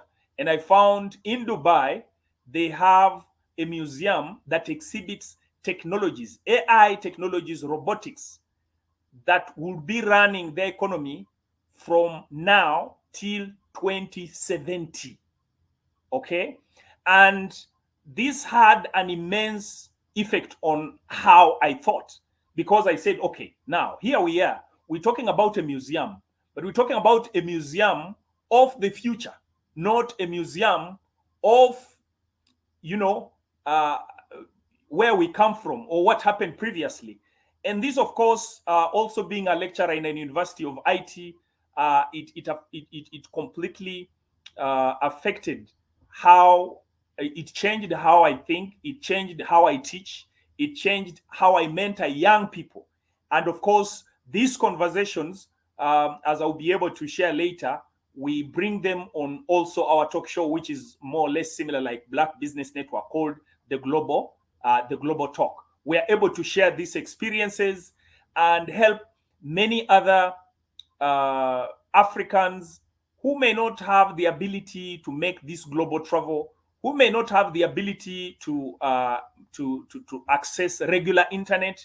They have one-stop place where they can be able to learn what is happening across the world and also be able to bring it in their lives. So Dubai was such a unique mentorship point in October.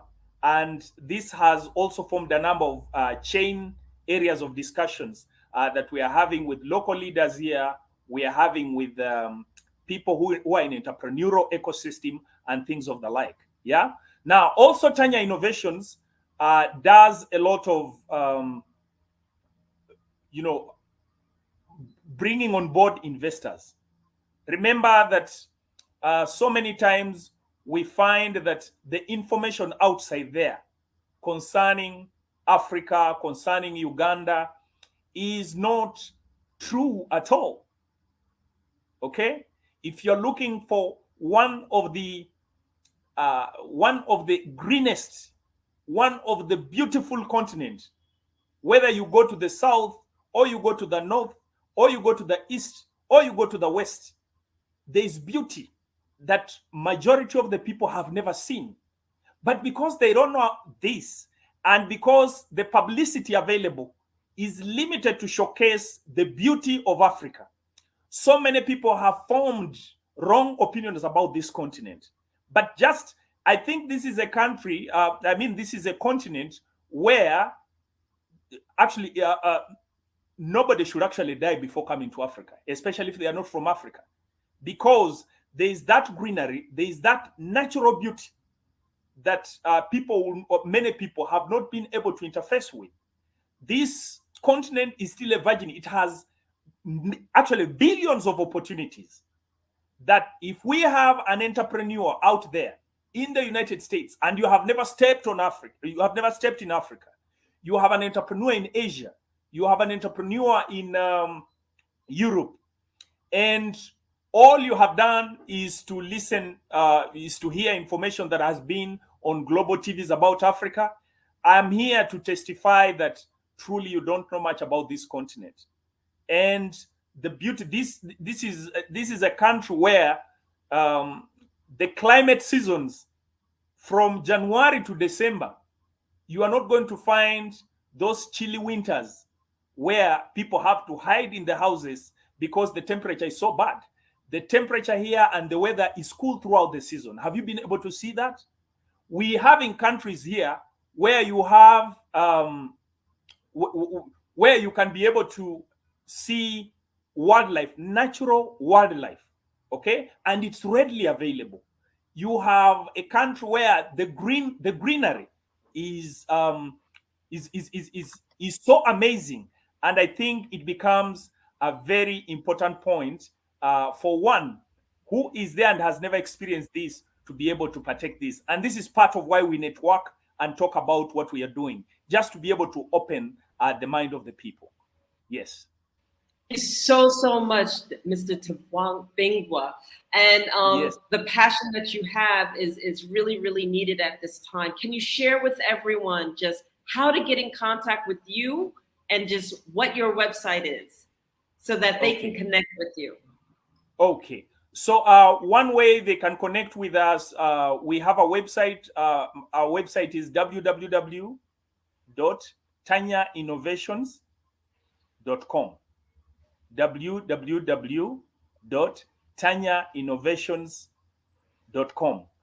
You can also find us on YouTube, Tanya Innovations Africa. We always have our global talk shows every month, and I think we shall be planning to invite a number of parties in the Black Business Network, including Dr. Kelly. We have already made an invitation. Dr. Enolia 40. Please, you. will be privileged, I think, through Dr. Kelly. If he finds it prudent, please come on this platform. We are now world citizens, and it will be good to be able to have that share. Thank you for your wisdom. Thank you for the share and showing us the passion that you have. Africa will be a better place. We will innovate it. And I want to thank you for coming on Black Business Network. Okay. Genius is coming, and I'll see you on the other side. Okay, thank you. Thank you very much, Dr. Enolia. So I want to take this opportunity to promote the scholarship that the Black Business Expo's mission is to raise funds for high school seniors going to college or K through 12 entrepreneurs. This expo is a fundraiser for students.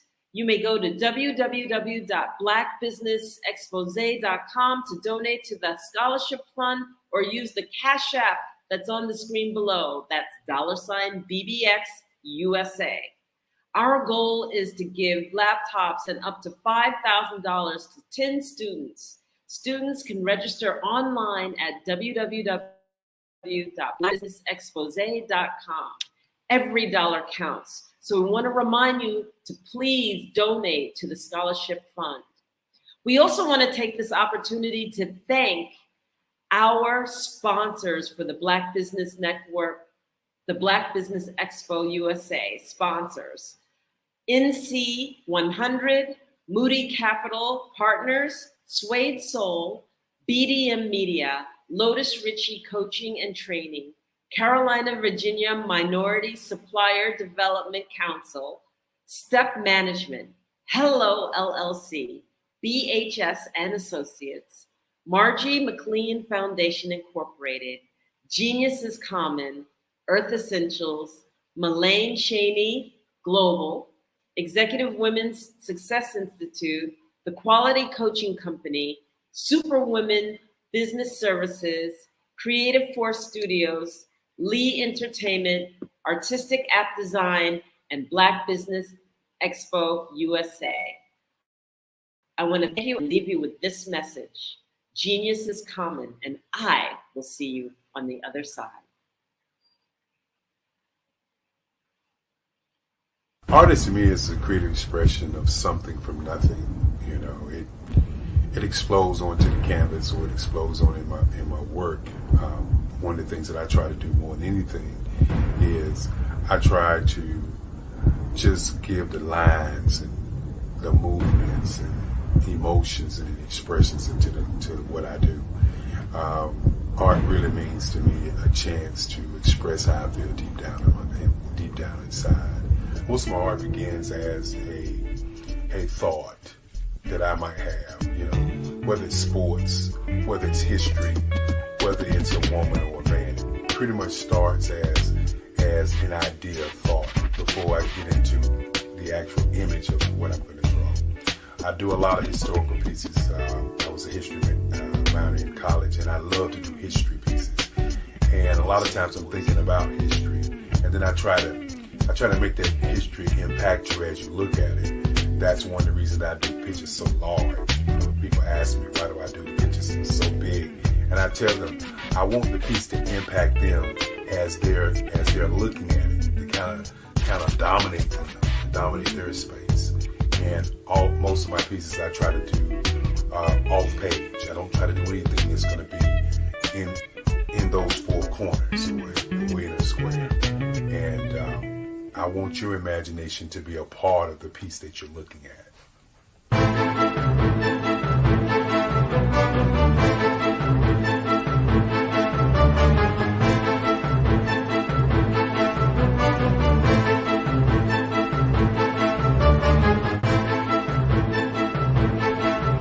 The way I feel when I'm drawing, when I'm creating something, is I feel free.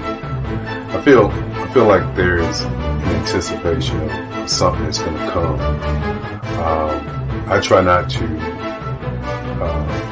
draw first. I try to draw second. And what I mean by that is I try to allow myself to kind of get into the piece and just relax. Sometimes I miss time. I'll draw 2-3 hours, sometimes 4 hours. And while I'm drawing, it's just a free. I just feel free. I mean, I feel like time stands still.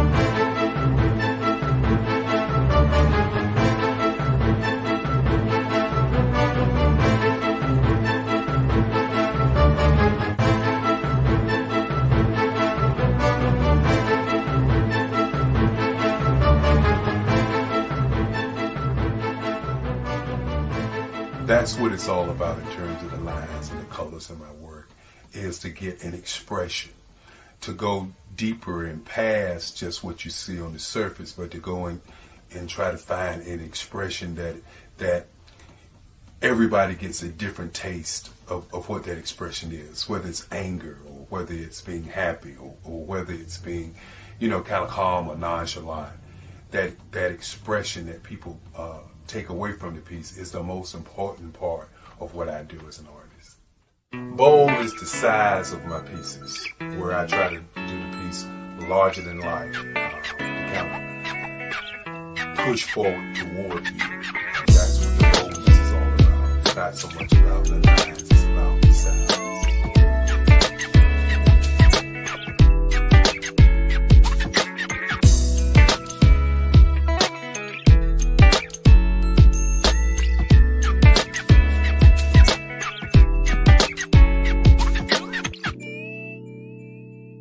The Face of Change art show is inspired by my mother, but more importantly, it's a historical moment in time as the pieces depict different emotions and expressions of Barack Obama.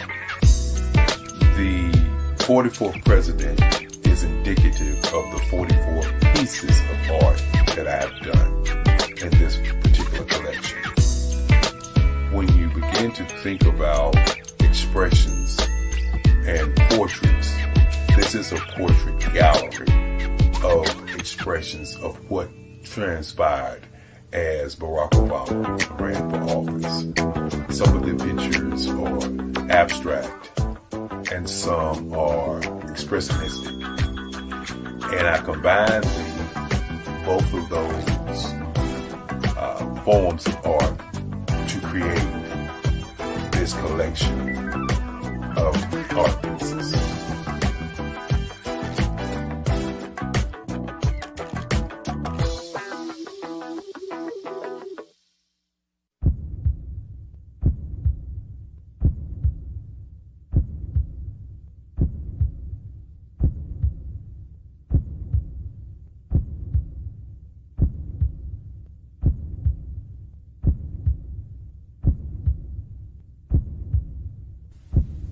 Overcomer, brilliant, ambitious, motivated, awesome. Obama.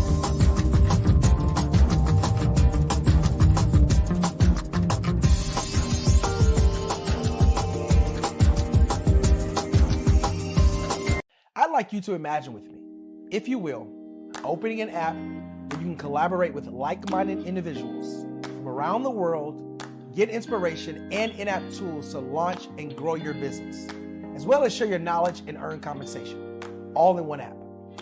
Well, the name of that app is Truso, short for Truly Social.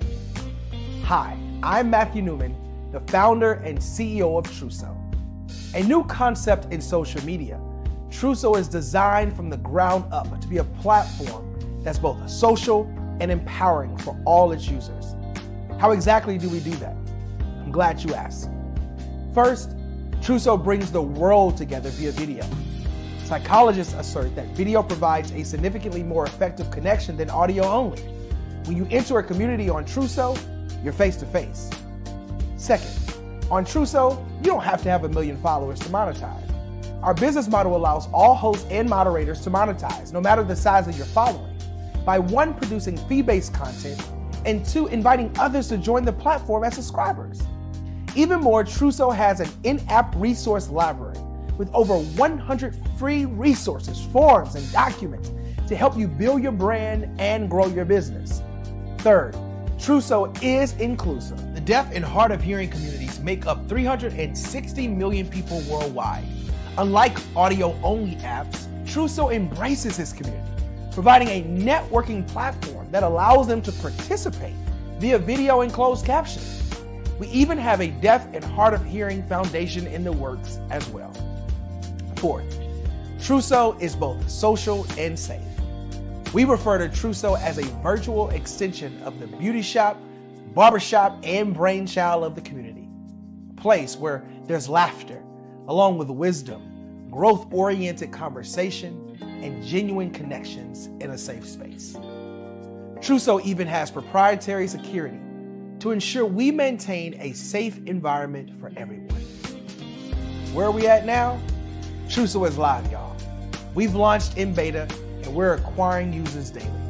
We have an incredible development and marketing team, plus amazing celebrity influencers at the table, helping us spread the word around the globe, beginning within the African diaspora and beyond by creating a safe space for growth, connection, and collaboration.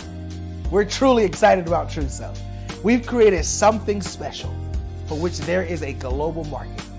And we invite you to embark on this journey with us as a shareholder. The future for Truso is truly bright. Join us and let's go there together.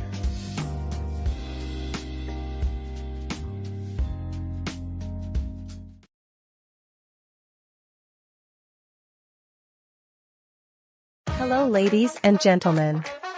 Allow me to introduce myself.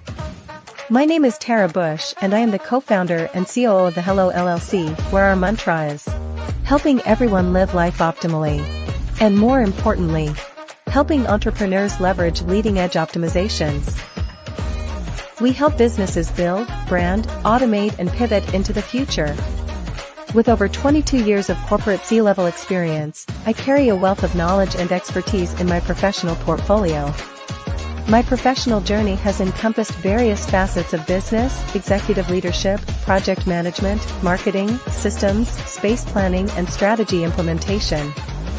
I have had the pleasure of partnering with and managing multi-million-dollar projects for the top Fortune 500 companies, prestigious universities, and well-known sports teams around the world, like ExxonMobil, Apple, Samsung, Citgo, HP, Ziegler-Cooper, the Houston Astros, the Dallas Cowboys, Bank of America, and Vanderbilt University. What fuels my drive is a passion for innovation and creativity that knows no bounds. I thrive on pushing the boundaries and thinking outside the box to bring fresh, ingenious ideas to the forefront. I turn visions into reality. As a leader, I am a steadfast advocate for integrity and creativity. I am driven by a profound desire to help individuals and businesses create their own return on time investment while leveraging technology.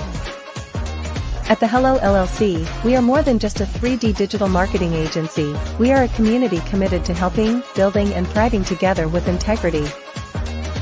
We can either show you, teach you, or do it for you. We believe in the power of innovation to transform the status quo. My fellow professional powerhouses, in the spirit of abundance, I firmly believe that there is enough prosperity in this world for all of us to thrive together. So, I invite you to make the pivot because the future is already here.